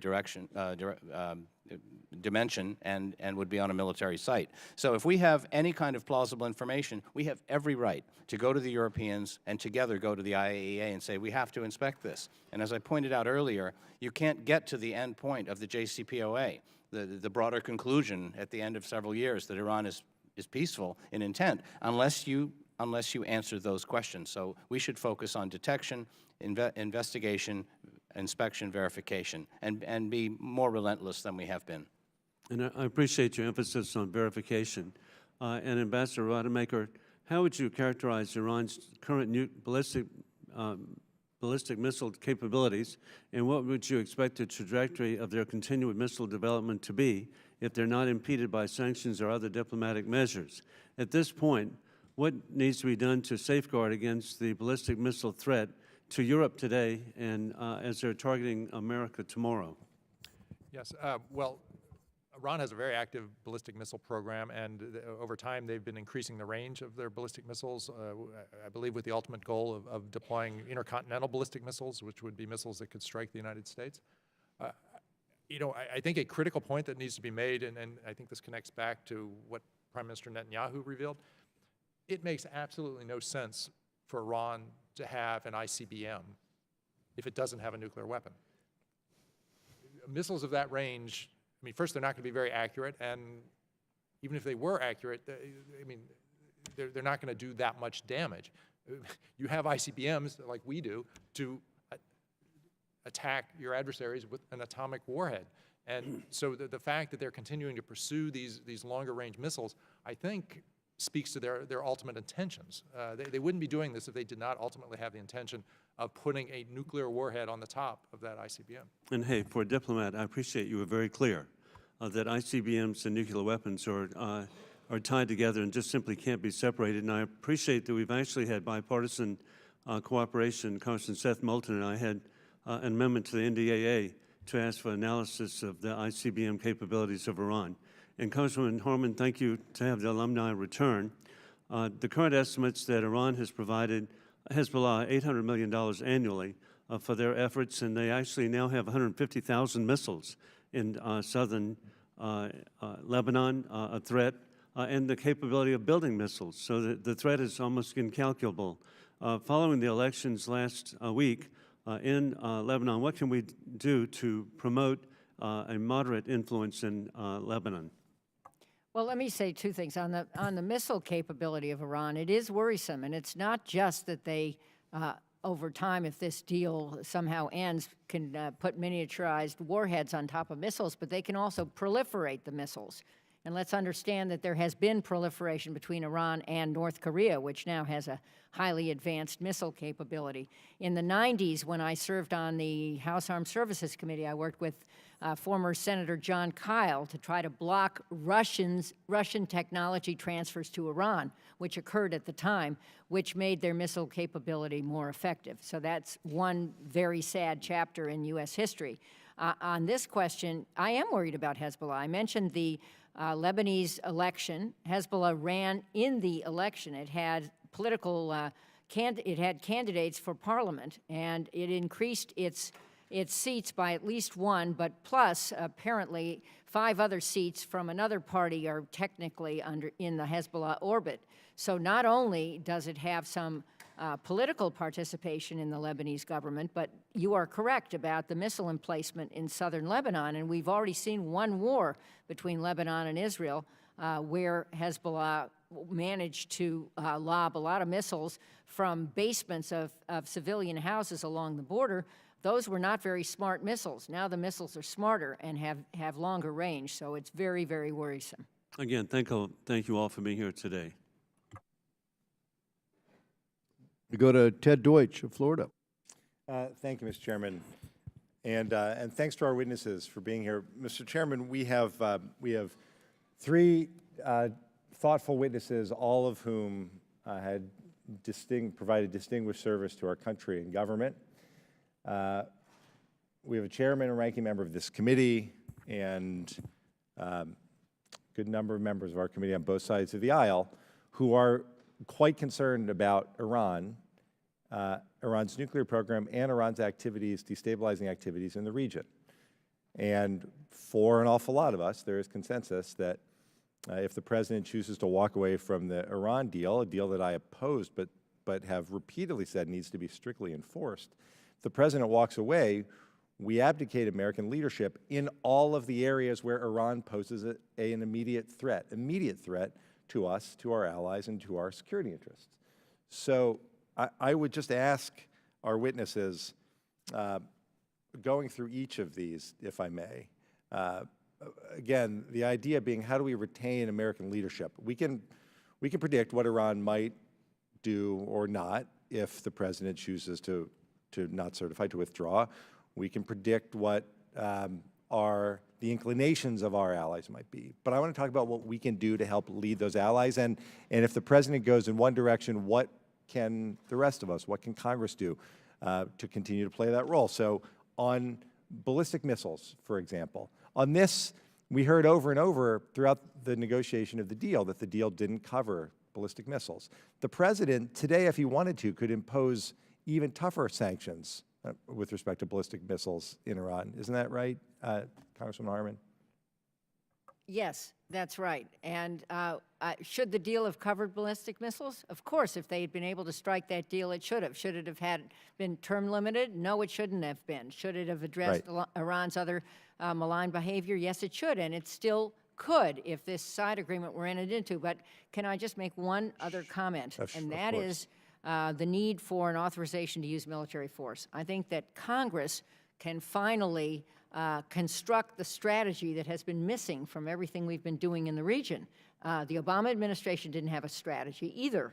They did a transaction. That's what this deal was, and other transactions as well, some correct, some less correct. But Congress has a storied history of being able to hold hearings and get the American people engaged to understand the trade-offs in a larger U.S. role, and I think that would be a huge service. Right. I think it's the most important foreign policy debate that we should be having on the floor of the House, that we're not. I couldn't agree with you more. On ballistic missiles, isn't it in our, if we're going to be serious about ballistic missiles, don't we want our European allies to work with us to impose sanctions against Iran, Mr. Rademacher? I think absolutely we do, and in fact, I think the agreement that the Trump administration has been trying to negotiate with Europeans, one of the three elements was to address ballistic missiles. Right, so let's just go through that for a second, because I think there's been confusion, and I just like to sort this out. The fact is, for the very real concerns we have about Iran's behavior, this is not just about whether the Iran deal is a good thing or a bad thing, or whether Iran is complying with it or not. The fact is that while Iran complies with the nuclear deal, they continue to hold Americans hostage. They continue to develop ballistic missiles. They continue to support terror throughout the region. And so that deal that we've been working toward, that perhaps the president may find some opportunity to push for one last time, just to be clear, doesn't violate the terms of the nuclear deal, does it? If we give with our European allies a very clear signal about what will happen, as several of you have pointed out, at the end of this deal, so that the sunset clause may be a sunset under the deal, but we make clear with our allies that we will not allow Iran to develop nuclear weapons, something that we've said, so why would that be a violation of the deal? It wouldn't. Ballistic missiles were not part of the deal. Why wouldn't we work with our allies to make clear what we will not accept right now in terms of threats to Europe and the United States? And on inspections, again, if instead of arguing back and forth over how we interpret the inspection regime that's in the deal, why wouldn't we make clear with our allies that if we believe we need to get onto a military site, then we're going to work with them, and if access is blocked, it is Iran's fault, and Iran is then in violation of the deal from our perspective? How are any of those unreasonable? Congressman, I don't think any of those things are unreasonable. I think we would want to work with the Europeans on all those issues. I do think of the three issues that and here I'm going to defend the Europeans, which I haven't done much of this morning. I think of the three issues that were under discussion with Europeans, two of them were not hard, as I understand it, for the sides to reach agreement on the issue of inspections and on the issue of ballistic missiles, where the sticking point had to do with how to address the sunset clause. Well, yeah. Ambassador Bloomfield, thank you. Just a second. Sorry to go over time, but I believe ballistic missiles were implicated under the JCPOA agreement. There was a 2010 UN Security Council resolution that prohibited Iran from engaging in ballistic missile development, which was lifted 6 days after the agreement was reached in June of 2015 in favor of recommendatory language that was non-binding, and Iran immediately started testing missiles. And just so you know, Secretary of State Kerry said, "Oh, there must be a mistake here. Let's have a new arrangement." Foreign Minister Zarif called his complaints, quote, baseless. Defense Minister Dagan called them nonsense. In other words, off they went. We've been threatened by the head of the IRGC to hit all U.S. troops within 2,000 kilometers if they feel like it. So I think we have every right to defend ourselves and to work with the Europeans to push back on their program. I greatly appreciate all our witnesses being here. Mr. Chairman, I hope that whatever the President does today at 2 o'clock, I hope he will keep in mind that the most important thing for us to do to stand up to Iran's malign behavior is to retain American leadership, and I worry that he will take an action today that will weaken American leadership. That puts all of us in a weaker position. I thank you, and I yield back. Thank you, Mr. Deutsch. Mr. Mike McCall of Texas. Thank you, Mr. Chairman, and good to see the witnesses, especially my former colleague, Jane. Nice to see you. I traveled with my former colleague, Mike Pompeo, to the Middle East, met with Netanyahu. He talked about the Shia Crescent, Iraq, Syria, Lebanon, coming out of Iran. And at the time, we were talking about this Iran deal, and we were opposed to it for a couple of reasons, all of which are being negotiated in this E3 agreement. He and I didn't think the inspections were sufficient enough. Didn't include military sites where most likely that's where they would build a nuclear weapon. The ICBM capability was not addressed.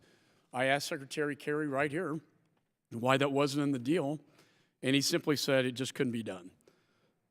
Sunset provisions has been talked about. And then the terror financing from a chairman of Homeland Security standpoint, hundreds of billions of dollars unleashed, and now look what we have. So we're in a bit of a dilemma, I think. I think this E3 agreement was a good idea. I was hopeful it would happen. I know the sunset provisions were a problem in reaching a consensus. But I think the question is, well, a couple. I mean, my understanding is Iran would have to agree to this as well. Do you think if the E3 reached an agreement with the United States that Iran would join in that agreement? So the sunset clause is a problem. And I actually think the Trump administration came up with a clever way to address that problem. Because I mean, implicit in your question is, you know, would Iran ever agree to eliminate the sunset clause? I mean, they might agree to it, but not for free. You know, and I'll talk about that in a moment. I talk about it in my prepared remarks. But the Trump solution, at least what he's been trying to negotiate with the Europeans and what he asked the Congress to do is, forget about the Iranians. We'll just declare what our policy is going to be once the sunset clause kicks in. They don't have to agree to that. We just declare this is what we're going to do. And what we're going to do is we're not going to threaten to bomb them, as some people say we should threaten. Although maybe, you know, we don't necessarily not threaten to do that. But the threat we will bring to bear is the threat that we'll impose economic sanctions if they enrich uranium in a way that would get them a very short breakout capability. No need for the Iranians to agree to that. So it's all it requires is the agreement of the three governments in Europe. So, you know, a realistically achievable concept, I think. Now, you know, while we're talking about negotiations, though, you know, I predicted in my initial statement here that before this administration is over, I think President Trump probably is going to negotiate with the Iranians because he's negotiating next month with the North Koreans. And those who you know, among those who have argued that the president should not allow or should not walk away from the JCPOA, many have said, well, what he should do is negotiate the problem of the sunset clause with Iran. I think there will be such a negotiation, but as things stand today, we're going to have to give them something to give up on the sunset clause. The only thing I think realistically we have to give them, well, we could write them enormous checks. Okay, we could give them a bunch of money. I don't think we're going to do that.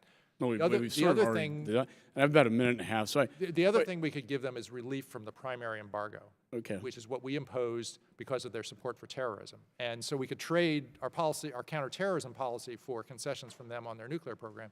The question I ask in my prepared statement is, then what's left of our anti-terrorism policy if we've given away our primary embargo in order to get additional concessions? No, I agree. The sunset clause, I mean, that's the big sticking point, but is it better to get out entirely, or do we want to extend the deadline on these negotiations rather than pull out completely?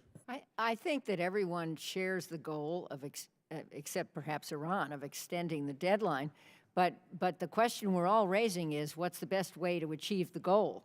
And pulling out, or at least decertifying the deal today, is not the best way to achieve the goal. And you know, I would just make one other point, which is negotiations are tough.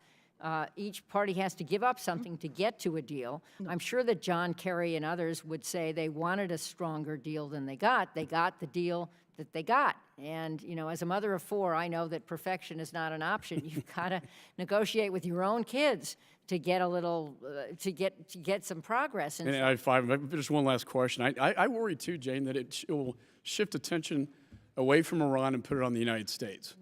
That's one of my concerns from a foreign policy standpoint. Finally, you talk about congressional inaction, and perhaps we ought to, if we can't reach this E3 agreement, then perhaps Congress should take action and deal with this issue head on, whether it be the sanctions or, as you mentioned, the AUMF. And I would like to get your thoughts on that. Well, I've mentioned the AOMF a couple of times because I think Congress is AWOL, and Congress should be doing this. And the 2001 AUMF that most of us who are here voted for, it seems to me doesn't apply to this situation at all. And a future with a re-nuclearized Iran, or Iran rebuilding the bomb it stopped building, is one that will require some kind of military response. So I want Congress to set the contours. Second point, though, what is our strategy in the Middle East? What do our allies perceive our strategy is? I think it should be working, as we've all said, with Europe, who were in this deal in the first place, and hopefully with China and Russia, too, to contain nuclear developments in the region. And if a result of this is that the Saudis or others decide to build a nuclear weapon, and the Saudis could acquire technology from Pakistan, or at least that's the rumor, I don't think the Middle East becomes more stable. So there are very serious problems, it seems to me, with pulling out, as might happen today. Thank you so much. Yeah, I think for the record, in response to one of our members' earlier points, the International Atomic Energy Agency is in fact currently unable to verify the provision relating to, quote, and this is from Section T, activities which could contribute to the design and development of a nuclear explosive device. And Russia, of course, says they have no obligation to do so. With that said, I should go to Karen Bass of California. Thank you, Mr. Chair, and I want to thank all of our witnesses here today. I guess my colleague just showed me that the New York Times is now reporting that President Trump told the President of France that he is going to withdraw. So assuming that, I just wanted to know if you three could each really paint the picture of what this looks like. For example, Mr. Ambassador and Mr. Radmacher, how specifically would you propose to ensure that Iran is prevented from developing a nuclear weapon when it's no longer in effect, assuming that that's, again, what the New York Times is reporting is accurate? Where do we go from here? It's the question. Congresswoman Bass, I have already testified that I believe there are some downsides which we should avoid in whatever happens. I think I want to give the President a chance to make his announcement. It appears that there are some subtleties, that it may not be something we can summarize in one sentence. My hope is that whatever the metric of success of a foreign policy is whether it is strategically credible, whether the leverage is against Iran and Iran's nuclear breakout, and not against us, and not dividing Republicans, Democrats, Americans, and Europeans. We should be one team. We should have a policy that goes beyond the nuclear domain to the non-nuclear domain, which everyone has acknowledged today. So I think wherever we go from here, there's a lot of past pieces that have been brought up, some with regret. We have to move forward. And if I may, I know your time is valuable. Yes. I think we need a better analysis of what Iran is all about. Iran's, the supreme leader's followership in the Shia crescent may be extremely weak. The supreme leader's readiness to come forward and negotiate with the American president or present himself may be non-existent. All right, I do need to move on. So we need to analyze who we're dealing with. Mr. Radmacher. I think you ask a very good question. I do think we need to all bear in mind our president believes that above all else, he is a negotiator. He wrote a book about, the art of the deal. He wrote a book about. No, he hasn't demonstrated this so far, but go right ahead. But so, I think what is going to happen this afternoon? Well, technically, what happens if he announces that I'm not exercising any more waivers, then on, I believe, Saturday of this week, May 12th, one of the U.S. sanctions laws will snap back into effect, and it's the one it's called Menendez-Kirk. It was the first sort of oil sanctions, financial/oil sanctions law. The other sanctions don't snap back into effect until July. And so I think there's a good chance what we'll hear from the president is, I'm letting this one law snap back into effect, but the real deadline now is July. Let's negotiate against a July deadline, because that's when the other sanctions snap back into effect. And I hope I'm right about that, because what I want to see here is a negotiated solution with Europeans. I don't want to see us go back to a sanctions realm, and I just hope that the president's psychology probably lends itself to that. And Congresswoman, perhaps you could continue to explain that. I mean, if the sanctions snap back, that impacts Europe, doesn't it? Well, yes, I'm hoping that there won't be a snapback. And my colleagues might ask, then what will he be announcing? He'll be announcing the fact that he's unhappy with the deal, which we've heard before, but that he's waiving its worst effects. And I'm still hoping that what this entire committee seems to want, surely I do, and I think all of us want, is a side deal gets negotiated with our European partners, and that becomes the basis over time of improving the deal. But I think it would be a big mistake to blow up the deal totally, or blow up the U.S. role in the deal. Even if Iran stays in the deal, that would have the effect of isolating us. So how do you pull out of the deal and then put it back together and then have a side deal? You know what I mean? Well, I think it takes a lot of legal maneuvering, but I think there is possibly a way to thread the needle, and I'm sure he's looking at it in terms of stating his intention, not recertifying it. Remember, he said he didn't want to recertify it last time, but having its effects be minimized against our European partners, perhaps not our Asian partners. I think that would not be the wisest course, but perhaps that's the way he will go. Starting a major trade war right now with Europe, and possibly in June, as I mentioned in my testimony, also allowing these proposed tariffs on steel and aluminum to be in effect against Europe is a huge, I think, mistake. I think, to the extent you're asking a technical question, if he allows the sanctions to be reimposed, how does he get out from under that if he later changes his mind? And actually, the answer to that's very simply, he will still have the waiver authority. So if sanctions could snap back into effect, but if an acceptable deal is negotiated at some point thereafter, he can just exercise the waiver authority again and restore the situation that exists today. Yeah, I will be surprised if this afternoon he doesn't. I would be surprised if he closes the door to negotiations. I would expect him to say, I'm doing this because we haven't gotten satisfaction in the negotiations, but I'm still here. I still want to negotiate. I still hope, And so the problem is none of us know what he's going to do from day to day. That's the problem. Thank you. We go to Lee Zeldin of New York. Well, thank you, Mr. Chairman. Thank you to all the witnesses for your service. Mr. Rademacher, one of the comments that you made with the questioning with Mr. Connolly, you said you believe, your understanding is that Iran has complied with all of their obligations. We're aware, though, that the IAEA has found them twice to be over their heavy water limit, right? That's correct. That was a problem that the Obama administration solved by buying excess heavy water from Iran.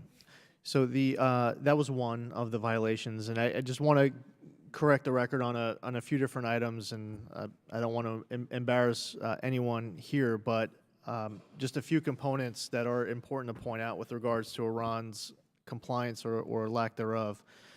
So Annex 1, paragraph 61 of the JCPOA states, quote, Iran will only engage in production of centrifuges to meet the enrichment R&D requirements. Iran has acquired more than the necessary amount of IR-8 centrifuge rotor assemblies for R&D purposes, with 16 times more capacity than the IR-1 to enrich uranium.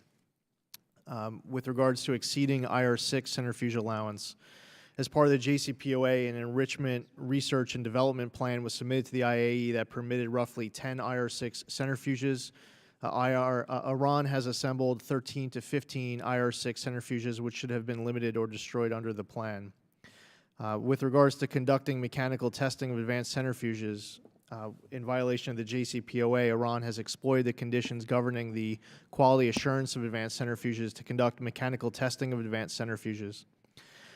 With regards to refusing IAEA access to military sites, under Annex 1, Paragraph 76 of the JCPOA, the IAEA can request access to military locations such as Parshin to verify compliance. The Iranian regime has made it crystal clear before, during, and after the negotiations that they will not allow access to any of their military sites. With regards to possessing chemically man-made particles of natural uranium, in September of 2015, Iranian officials granted limited access to the IAEA inspectors at the Parchin facility. The environmental samples revealed chemically man-made particles of natural uranium. The IAEA did not pursue an explanation. The IAEA Director General stated that the agency wants Iran to fully implement the JCPOA, which by implication covers Section T, as was referenced by our chairman, of Annex 1 of the JCPOA, which prohibits any activities that could contribute to the development of a nuclear explosive device.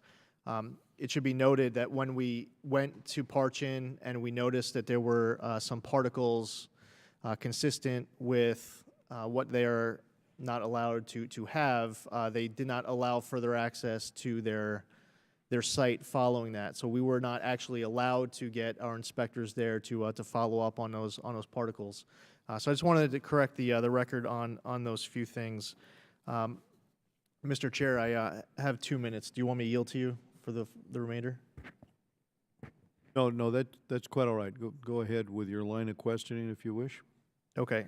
So I will just add a couple of quick points then. One is, I'm deeply troubled by the activities of the Secretary of State, the former Secretary of State, John Kerry. He's no longer the Secretary of State, and his activities right now really are deeply troubling.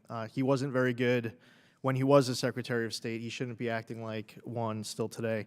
There was some back and forth earlier with regards to ransom and the payment that was made, and that was money that was owed to the Iranians. The part that was left out was that money had to be given to the Iranians in cash simultaneously with the release of American hostages. So that part, again, just completing the record from an earlier exchange, was left out when this was just money that was owed. This wasn't ransom. In order to release the hostages, money in cold hard cash had to arrive in pallets simultaneously in order to release the hostages. I have 30 seconds left. Did you want to respond, Mr. Rademacher, to the earlier point? Well, since I was the one who was sort of dragged into conceding that Iran is in compliance with the JCPOA, let me just observe. I think you pointed to some potential technical violations, but big picture, my view has always been that the JCPOA is such a great deal for Iran that they would have to be out of their minds to cheat on it. Now, that doesn't mean we shouldn't scrutinize them because they've cheated on plenty of agreements in the past. They might be tempted to cheat on this one.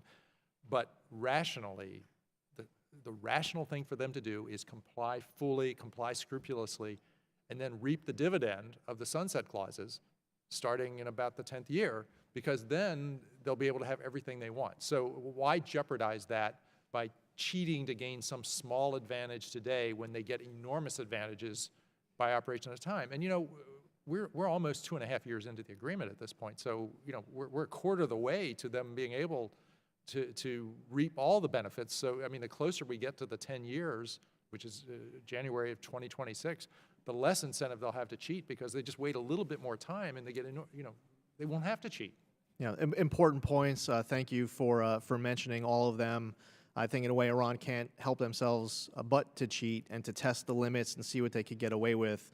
But I needed to correct the record because it has been stated way before today's hearing by many people that Iran has not violated the letter of the JCPOA, and we could debate over how significant one might think how all the violations are, but it's just inaccurate to say Iran has not violated the letter of the JCPOA. There actually have been many different violations of the letter. Thank you, Mr. Chairman.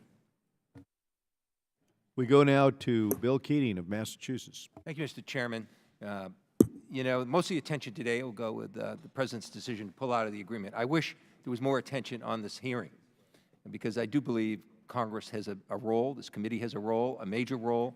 And if you listen to this morning's testimony, you'd see, generally speaking, bipartisan agreement that pulling out is the wrong approach and has consequences that are going to be deleterious, and there's room to go. And I just want to talk about a few of those things. Now, people cavalierly just say, well, 8 years and they can do whatever they want. Well, that's not true under the agreement. There are limitations that are for 10 years, 15 years, 25 years, and permanent limitations.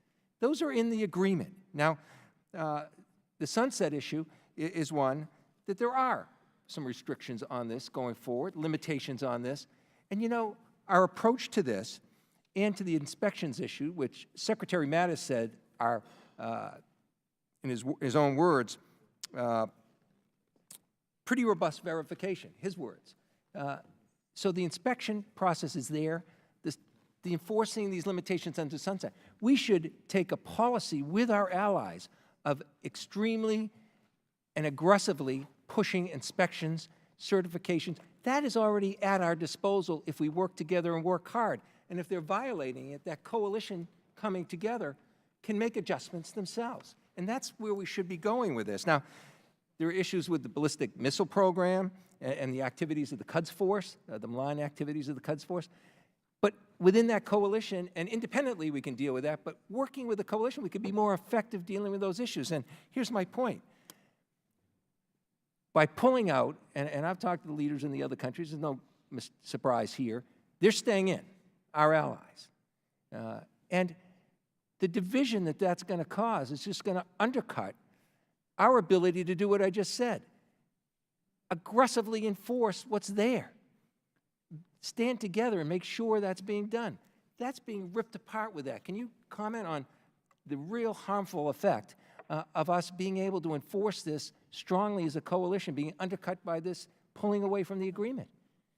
Well, I'm not sure if that's addressed to me, but I totally agree with the comments, and I think I've tried to make the point several different ways.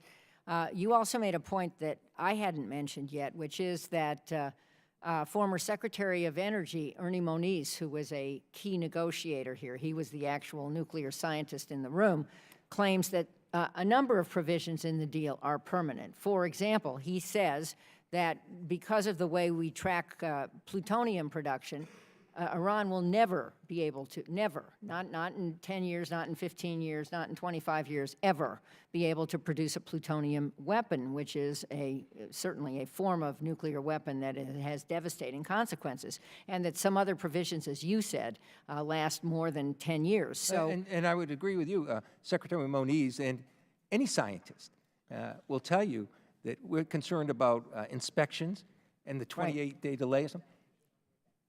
That material's around for a lot longer than we're going to be here, and it's totally detectable.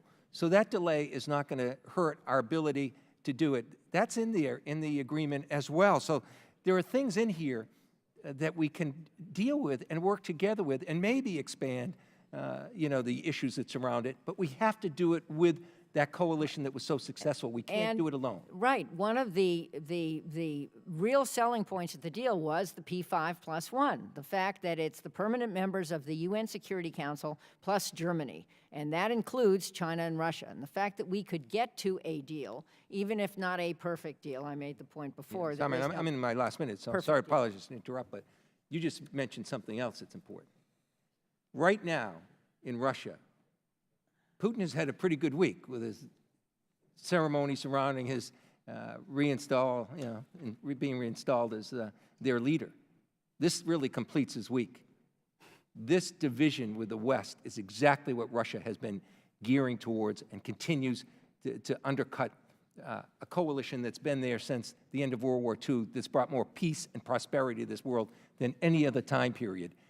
He's trying to undercut it quickly. Putin must be having a pretty good laugh about this happening right now, don't you think? Yeah, I was asked what are his intentions, and I said to make mischief. If I could answer, Congress, since I'm from Massachusetts, I think I think one of the deficits here is that we didn't really focus on Russia's interest in the P5+1 negotiation. Here he was sitting on our side of the table, and somehow the arms embargo got lifted, conventional weapons. I used to be in charge of arms sales in the State Department.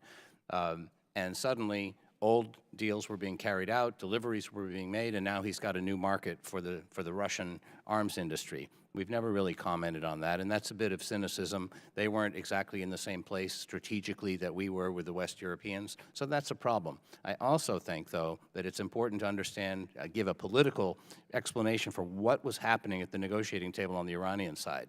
We've been talking about what they can do in 8 years, 6 years, et cetera. That's true. But what they really did was to transition from being an illegal outlaw nuclear rogue state to being a legal nuclear power. That was the big thing. It already happened. They became fully legal in 2015, 2016. So I personally, and I go back to the things I've said before, don't look at this regime in Tehran as sort of planning for 2026. They're trying to get through 2018.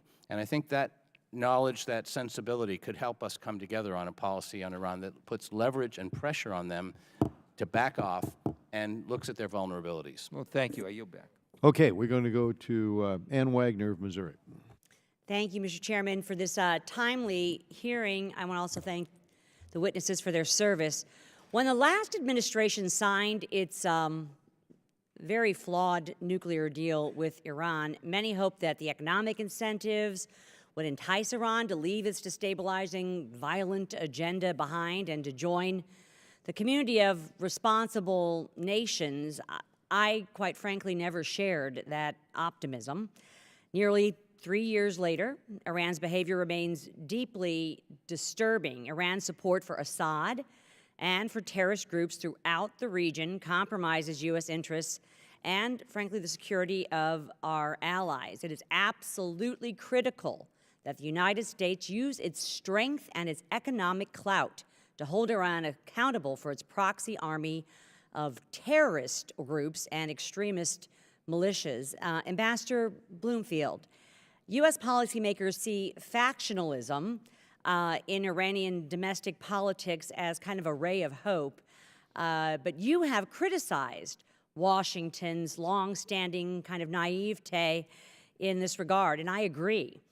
Wishful thinking has impaired policymakers' ability to assess the Iranian threat with clear eyes. Dissenting factions within Iran have yet to succeed in modifying the regime's behavior abroad, it seems. However, that's not to say that meaningful change can never happen. Can you assess here briefly the long-term possibilities for internal reforms in Iran, please? I will. Thank you very much, and I agree with all of your comments, Congresswoman. There are several countries in this world which are one-party authoritarian states: Russia, China, Syria, North Korea, Iran. These are circles of power that have similarities, even though the culture is different. They never intend to lose power. This regime has been in power for nearly 39 years. It's the same people. Some of them become hardliners, and then 10 years later they're reformists. I'm not saying that they are all identical drones. No human race produces people who agree on everything. We fight about politics in Washington, they fight about politics in Tehran. But if the people push hard enough and complain about the economic deprivation, the lack of rights, the abuse, executions, more than 50% of the executions in the Middle East are Iranian executions. The Tier 3 trafficking in persons, they're hanging people from ropes for trafficking drugs, but we're catching IRGC 18-wheelers in Europe with drugs. Right. And so there's so much that could be said about what they've done. If this ever catches up to them, not one of the reformists, not one of the moderates can walk down the street and not be said, you were part of the 39-year reign of terror. So I think they all know that. Everything that they do is to stay in power. And I think when you start with that piece of wisdom, the JCPOA, they came to the table maybe because of economic duress. But let me just say that even if we hadn't given them all that money, they have huge oil reserves. They share one of the largest gas fields on the planet. They have tens of billions, upwards of 100 billion probably in the religious foundations. The issue is not whether we're giving them the money, although I know how it upsets people. The issue is they have the money. They're just not spending it on the people. And that's a fight between the Iranian people, 80 million of them, and this circle of clerics that has held power for 39 years. I appreciate that perspective very much and appreciate it being in the record. Mr. Rademacher, I haven't seen the pre-announcements of the president's announcement, but let's just say that the president does decide to either reimpose sanctions or walk away from the Iranian deal at this point. How can we use it to our advantage to perhaps strengthen his hand in the North Korean denuclearization talks? Do you see any way, shape, or form in doing that? That's an interesting question. The conventional wisdom, and I think we've heard it expressed here today, is that walking away from the JCPOA makes it harder to strike a deal with North Korea because they'll assume that President Trump can't be trusted to honor commitments that the United States makes. I think there's a lot to be said for that argument, but I think that's probably not President Trump's analysis. I think probably his analysis is the opposite, that it will be a signal of strength and determination that he sends to the North Koreans, that by walking away from a deal that didn't adequately address the nuclear threat from Iran, he's showing them that he's not going to settle for something that's inadequate. Now, I think a lot of people would disagree that that's the effect, but I do think, actually... I think it is. I will say this. I believe that it is America's strength. I believe it is the maximum pressure campaign.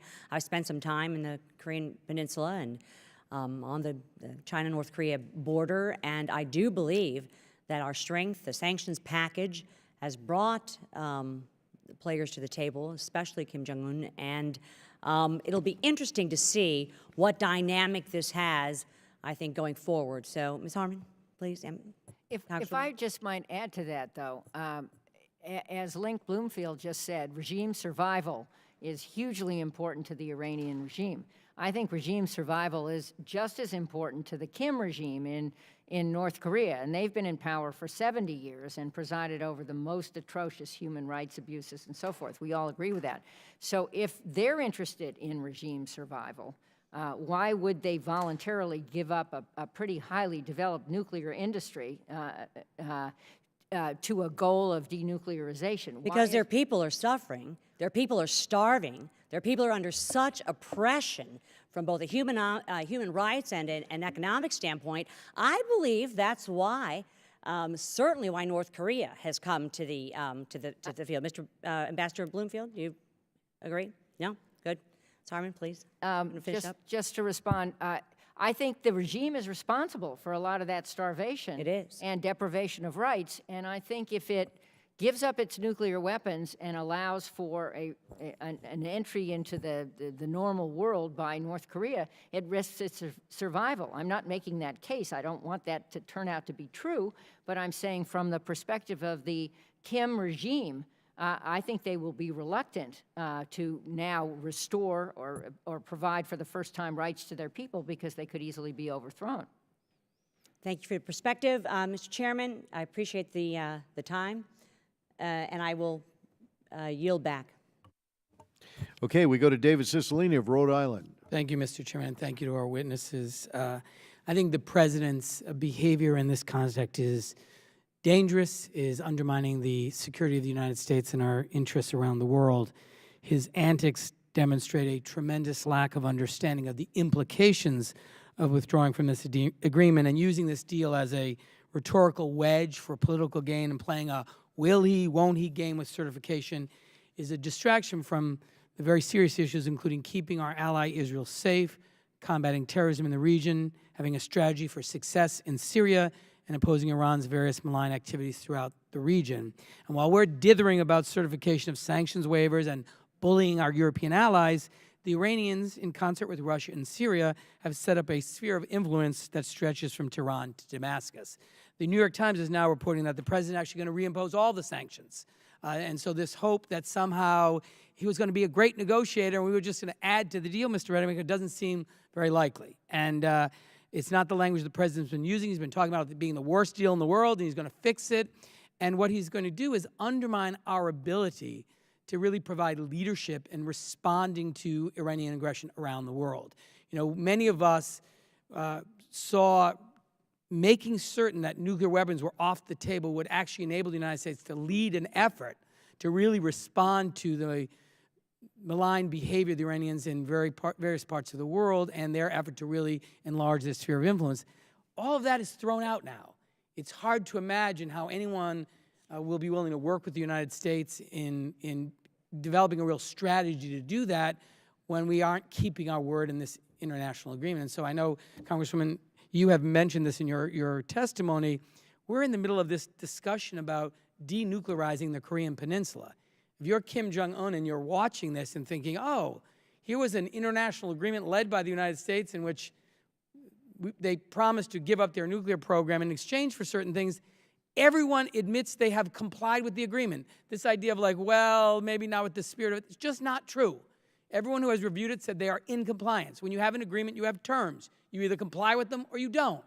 And so I just wonder what it means in terms of our ability to actually resolve another very difficult question on the Korean Peninsula when we have some challenges now with our partnership with our allies as a result of this walkaway, coupled with some credibility as to whether we'll keep our word. So, Congressman Harman, I'd love your thoughts on that. I think that if President Trump can reach a strong deal with the North Koreans, he will deserve enormous credit. That will be huge as he discusses it. And I give him credit all the time for making North Korea the first focus of his foreign policy. So I'm all for a strong deal with the North Koreans, and I'm all for the conversation which will take place soon somewhere. But I do think, as you said, that decertifying this deal, or at least in some way pulling away from this deal, is going to make it harder to negotiate with the North Koreans. I just made that point. I think that the Kim regime in North Korea has regime survival as its first tenet, not helping its people, but regime survival. And it figures that by doing a deal that will welcome it back into the community of nations, it will enhance its ability to survive. I also think a second goal is somehow unifying the Korean Peninsula, which could be achieved because South and North Korea are finally talking to each other and may finally end the Korean War, which has never had a formal end. So those goals are achievable, but by watching what happens today, they may be fading farther away on the horizon. The other question is, there are mechanisms that are available to the administration today under the Global Magnitsky Act as well as CATSA. And I know whether any of the witnesses know how many Iranians are being sanctioned under those two provisions currently. You know, this idea of like, we already have these vehicles, and is the administration making use of them? Does anyone know? Are there any? I don't know the answer to that. Okay. It appears that we don't know, but All right. but I would say that our military leaders have constantly said that all tools of national power should be mobilized in support of U.S. policies, and I'm not sure we're quite there yet. Yeah, thank you. And finally, I know there has been some discussion about what I would put in quotes as evidence submitted by Prime Minister Netanyahu last week about the prior intentions of the Iranians almost 2 decades ago. It was clear to everyone who was studying that deal that that was information that was known to U.S. intelligence agencies, known to negotiators. In fact, if we didn't have some belief that they were intending to do that, we wouldn't need the JCPOA. So this was not any surprise to anybody on the panel, I take it. Could I respond to that, please? Sure. Because first of all, I'm a centrist, and I like bipartisanship. And in that spirit, if we go back to the beginning of the nuclear talks, I'm not as hard on President Obama for seeing an opening when the Iranians reached out to see if we could reduce their nuclear threat and maybe move to a better place. He went before the United Nations, and he not only said we want to negotiate a nuclear agreement, but in 2013, the President also said we would like to see if we can follow a path to better understanding between the two countries.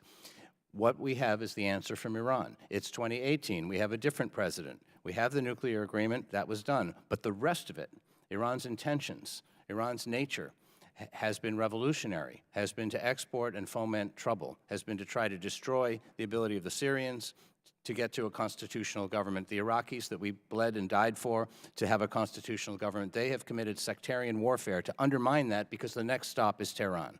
That's my view. So I think it's appropriate for this president to say, wait a minute, this isn't enough. Now, I don't know what he's going to say about the JCPOA. My own view is that it only talks about part of the problem. If there's no restraint, we have a crisis. If there is restraint, let's move to the rest of it.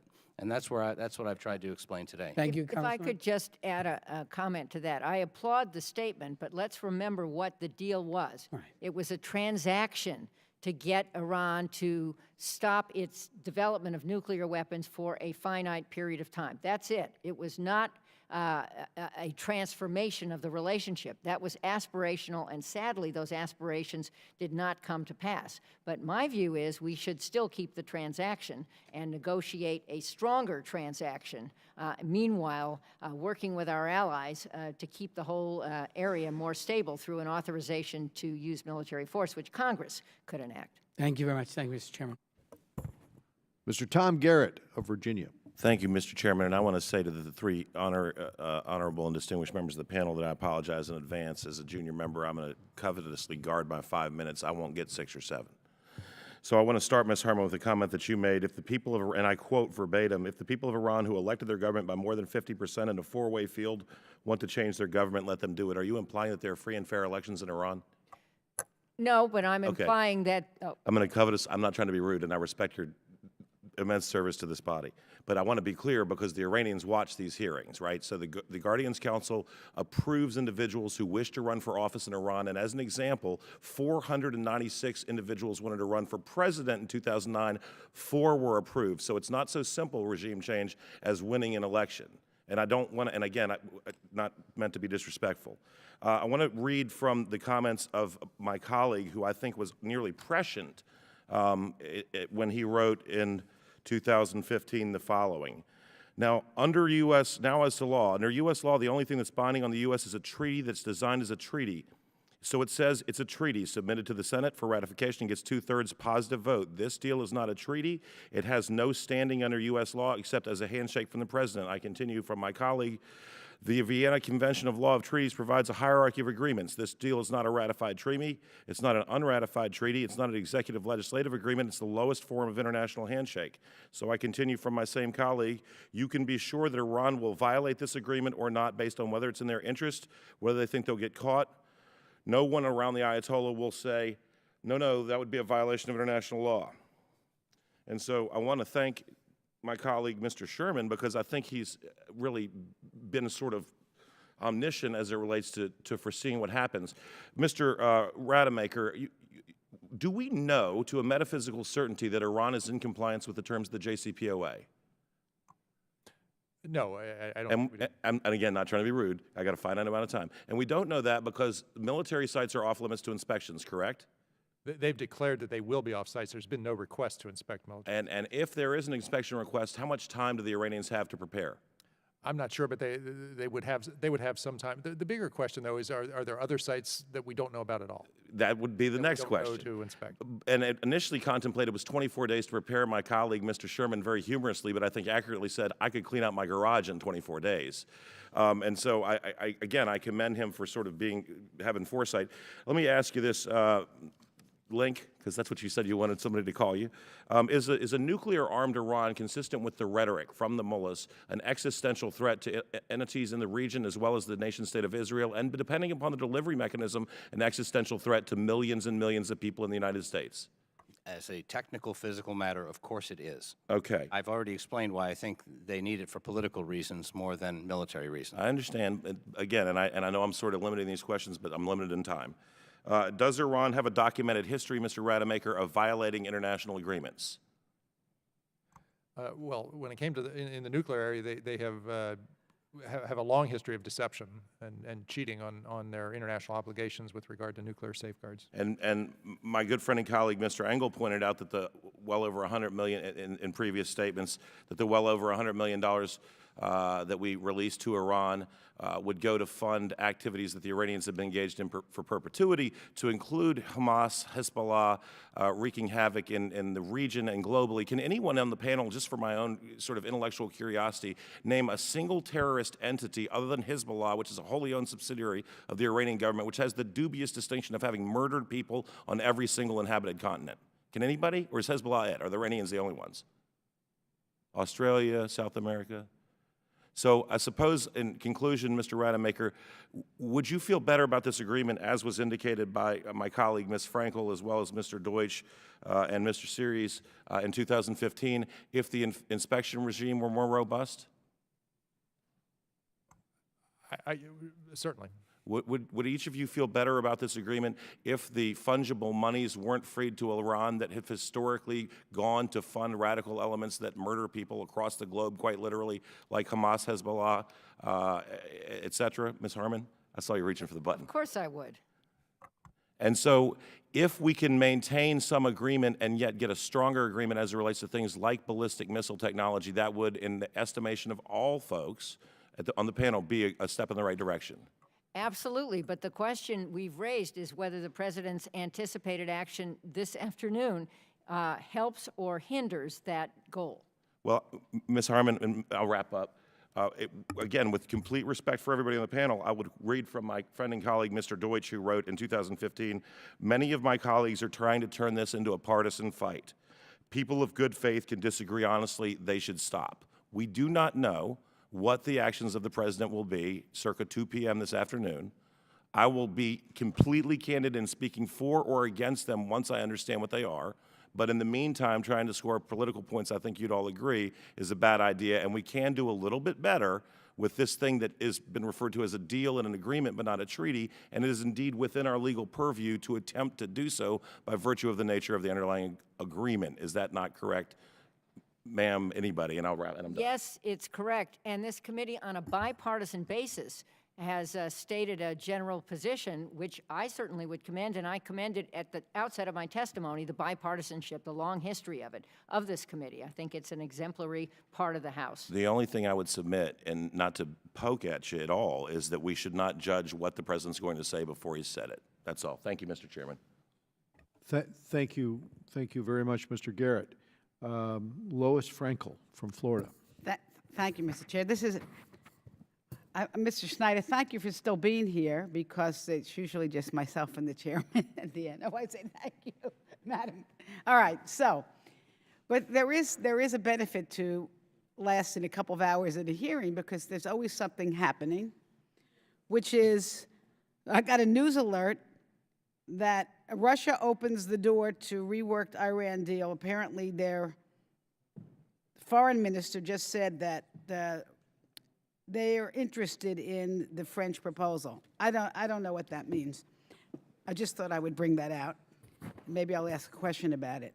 So, listen, here's the one thing we all agree. First of all, thank you for being here. I know we all agree, everybody, that Iran should never get a nuclear weapon. And there's no conflict between believing that and those of us who agree that the deal was flawed. I personally did not like the deal because I thought Iran's dangerous actions were left unaddressed, the sunset clauses and so forth, all these things that are still pressing. With that said, I think we need to fix, not nix. And as much as I disagree with this president on almost everything, I really, even though he's going to today say he's going to impose sanctions, apparently he's going to impose all the sanctions back. I find it hard to believe that he's really going to do that. Maybe it's diplomatic chess. But here's my question. I hope that's what it is, all. From a practical point of view, first I wanted to ask you this. Let's say he imposes sanctions, reimposes them. How long does it take to get the consequences, which I think he's trying to get to, which is a better deal? So from a practical effect, what does the administration have to do to make the imposition of the sanctions actually work? What are the next steps? It may be, Congresswoman, that they've already done some homework on this, and so it's very hard to predict. I think the bureaucracy will work very hard and probably very well. The effect will be immediate.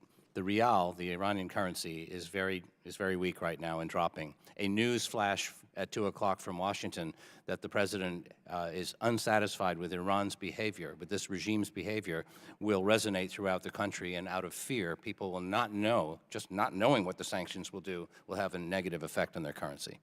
Okay, so what do you think is the risk of them starting up to try to have a nuclear weapon that actually is effective? Could I just, for the record, point out that in January, before the Israeli Knesset, Vice President Pence made a, quote, solemn promise that the United States will never allow Iran to have a nuclear weapon. That's a check we have written, this administration has written. That's why, in my testimony, I suggested perhaps the president should enshrine it as a doctrine. We hope that Iran will agree not to develop a nuclear weapon under these arrangements, but if they do, this is a promise that the Obama administration made. This is bipartisan. We've said they will never have the bomb. Well, we have to hold up to that. That's a red line. I say, Ms. Harman, 1 second before you answer the question. Okay, answer that question, because I do have another one. Go ahead. Well, I think it has always been U.S. policy, at least as long as we've worried about Iran. First, it was U.S. policy that they could not, should not, it certainly was my view, get intercontinental ballistic missile technology and transfer it to others. They did get that, that's a point. But I think the Obama agreement, as we have discussed, was transactional, and it should, if it remains in effect, in some effect, that would be a positive. What I was going to say is that one of the downsides of an announcement that we are leaving the deal is the reaction of our allies. Let's understand this deal is much more effective because we had 3 European countries plus China and Russia in the deal. And what happens next, maybe some new mischief from Russia, is going to be fascinating, but we probably will not be in the driver's seat. What do you think the actions will be by Iran, and do you think there's any possibility that they would agree to a new agreement, a new add-on? So I don't even know yet what the president's going to announce at 2 o'clock. So I'm assuming he's going to announce predict. the worst. I don't know whether he'll follow through, but Assuming the United States reimposes sanctions, that's a breach by the United States of its obligations under the JCPOA. Then as a legal matter, Iran, if it wants to walk away from its obligations, it's entitled to do so. Whether they will do that or not, I don't know. They may benefit politically by playing the aggrieved party and continuing to comply and asking for compensation in other areas. That would be a shrewd or clever strategy on their part. Would they be open to a new negotiation? I think absolutely. And you should read my prepared statement on this. I talk about what negotiations on a follow-on agreement would look like. From today's baseline, if the baseline is the JCPOA, and we're asking Iran to make additional concessions, they're going to naturally say, well, what are you prepared to give us in exchange? And what I point out in my testimony is the main thing we have to give them in exchange is relaxation or elimination of our primary embargo. In other words, we promise, okay, we're going to stop treating you like an economic pariah. American companies, American individuals will be able to trade with Iran in the future just like any other country. That would be a good deal for Iran, but then my question, which I asked in my prepared statement, is what's left of our counterterrorism policy? Because we imposed those sanctions to stop them from supporting Hezbollah, to get them to back off from their commitment to destroy Israel. And if we decide to rehabilitate them, turn them into a normal nation because they make some additional concessions in the nuclear area, what's left of our efforts to stop them from supporting terrorism? Right. So that's the question. And you can't how can you renegotiate? Like, can't renegotiate in 5 minutes. It doesn't take 5 minutes to get a deal. We need to try to stop their terrorism. And I'm just worried what they're going to do in the meantime. All right, we go now to Mr. Brad Snyder of Illinois. Thank you, and I want to thank the chairman and the ranking member for having this hearing, and like my colleagues before, I associate myself with your remarks. I want to thank witnesses both for staying here and sharing your perspectives, but also for your past service to our country. About 8 witnesses ago, because we now have instant alerts on our watches, New York Times reported that the president is going to withdraw. Moments ago, Haaretz is quoting France is denying that President Trump told Macron that they're going to withdraw. So I think we're at a point where we have absolute clarity from this. But I think where there is clarity and among the committee and on both sides, as well as the witnesses we've talked about, that there's agreement Iran should never, ever have a nuclear weapon. That was true before the JCPOA. It is true for the terms of the JCPOA, and I believe it should be true after elements of the JCPO sunset. Ambassador Bloomfield, you in your written testimony talked about the fact that the United States has the ability, and I believe it should, and I felt this way before the JCPOA, we should make clear that we will never, ever allow Iran to have a nuclear weapon. Not now, not during the terms of this agreement, not afterwards. Is there anything preventing the President, or for that matter, Congress, from making that statement? I'm not aware of any, nor was I aware of any when President Carter called the defense of the Persian Gulf a vital interest of the United States. These are things that presidents do. And I think that will be true long into the future. Earlier, there was talk about compliance, Iran's compliance with the nuclear arrangement, and that there weren't flaws in the compliance. I just want to make clear, my issue isn't with Iran's compliance or flaws at the moment. It's when there's sunsets. The flaws, I believe, are within the deal. And I believe that, like any deal, there are inherent risks in the JCPOA. I believe there are gaps in the JCPOA, and particularly with sunsets and some of the other issues, there are flaws. But I also think it's important that we recognize that the JCPOA has bought us time. In fact, Gadi Eisenkot in January of 2016, the Chief of Staff of the Israel Defense Forces, said that we need to use this time to develop the strategy and create the leverage. We've pushed Iran back for a year, for up to 15 years. That's a good thing. But we have to keep Iran back and permanently away from a nuclear weapon. Does pulling out of the deal now create any more leverage? And I'll look to you, Mr. Rademacher, if you can touch on that. President Trump may calculate that negotiating some follow-on agreement from the baseline of the JCPOA is a losing proposition because the only thing we have to give them is additional sanctions relief of our primary embargo, and that he doesn't want to do that, so he wants to change the baseline. That's sort of how I interpret what he's been doing. Can I comment on this related issue, though, about declaring a policy that we're not going to allow Iran to have a nuclear weapon? I mean, look, that sounds great. Let's declare it. But you need to answer the question, what are you going to do about it, okay? If they, and I think the implication of this declaration is we're going to attack them, okay? That we will attack Iran if it gets close to having a nuclear weapon. I'm fine with that declaration, okay? But what President Trump has been asking for, what he asked the Congress to legislate, and what he asked the Europeans to agree to was not join us in threatening to attack Iran. He said join us in threatening to impose sanctions on Iran if they get close to having a nuclear weapon. The Europeans have said, oh, no, that might upset the Iranians. We can't do that. And well, the legislation to do that stalled in the Senate. Yeah, if I can, and I guess, you know, if you're going to declare this policy, you got to put some teeth in it. And if fair enough, the only teeth are we're going to threaten to attack them, that's safe. Threatening to impose sanctions on them, that's dangerous. Well, let me claim my time, because in your testimony you talked about we either accept it or reject it. I don't believe we should accept the flaws. I think there are things we can do to close the gaps, reduce the risk, and try to fix the flaws. But I don't think it's an either or. I think there's a sequence. And I think what we need to do is say, how do we put pressure on Iran to change its behaviors? Change its behaviors around ICBMs, change its behaviors around their efforts to expand within the region, change its behaviors on support of terror and human rights. And that should be a full-throated, across-the-board pressure. But behind that, there also, I believe, has to be ways to box Iran in, and the credible threat of military action has to be a part of that. We said before, all options have to be on the table. But most importantly, within that, I believe, we need to create strategic options, create leverage for the United States to force Iran to change its goals, to understand that we're not going to accept a nuclear Iran. And that means working with our allies, maintaining the relationship, and as my colleague Mr. Deutsch said earlier, ensuring that American leadership is indispensable and in force. I'm sorry.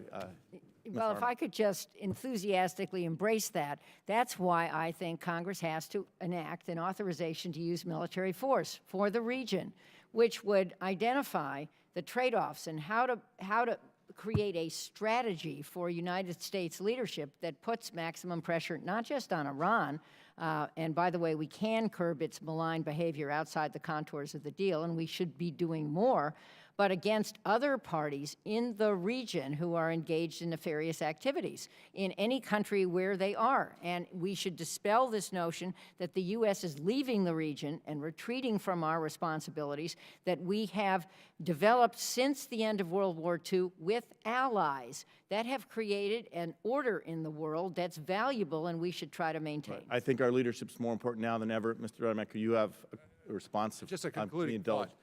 Authorization for use of military force, fine idea. What President Trump asked for, I would say, could ask the Senate to do, would properly be characterized as an authorization to impose economic sanctions, and the Senate wouldn't do it. So, well, that's why I think there's a sequence of things. We need to be able to apply the pressure, have the credible threat, and work to build the strategy long-term, well beyond 2025, well beyond 2030, to make sure Iran never gets a nuclear weapon. The American people deserve a voice in this. They have to understand what the trade-offs are in terms of resources and loss of life. And they haven't been included in the conversation the way they could be if Congress, on a bipartisan basis, led by this committee, would debate seriously and hopefully help pass an authorization to use military force. Well, if I could just make a final thought. I support what you're saying about strong American leadership, about authorization for use of military force, about having a debate, about doing the right thing on the nuclear issue. I also feel that we need a much stronger view of the vulnerability of the Iranian regime. And I think what you're saying is we need to understand their legitimacy problems, their economic mismanagement problems, their criminal record, the accountability for all of the things that they've done, not only to us, but to the rest of the region and the world. We've never held them to account. We've never even had a full accounting of what this regime has done. If we do that, we will see a very weak and isolated group of leaders who are on thin ice and who are trying to make a lot of noise and hold up bright, shiny objects in order to gain a little bit of legitimacy and buy some time. I think if we do that, we can put together a comprehensive strategy that uses the wisdom that my two panelists have. I support so much of the wisdom of what they put forward on the nuclear side, but let's also have a comprehensive policy that says once and for all, this malign actor needs to be pushed back in the box. And I think— And Ambassador, we will be, Brad, you and I, the Ambassador of this committee, will be further engaged in that discussion with you and with all three of our witnesses today. I really want to thank you for your testimony, and we thank the members also for your questions. So in about an hour, the President will let us know his decision with respect to sanctions and, by extension, the nuclear deal, and we'll see what he has to say and go from there. And this committee will stay engaged. But for now, we stand adjourned, and thank you again.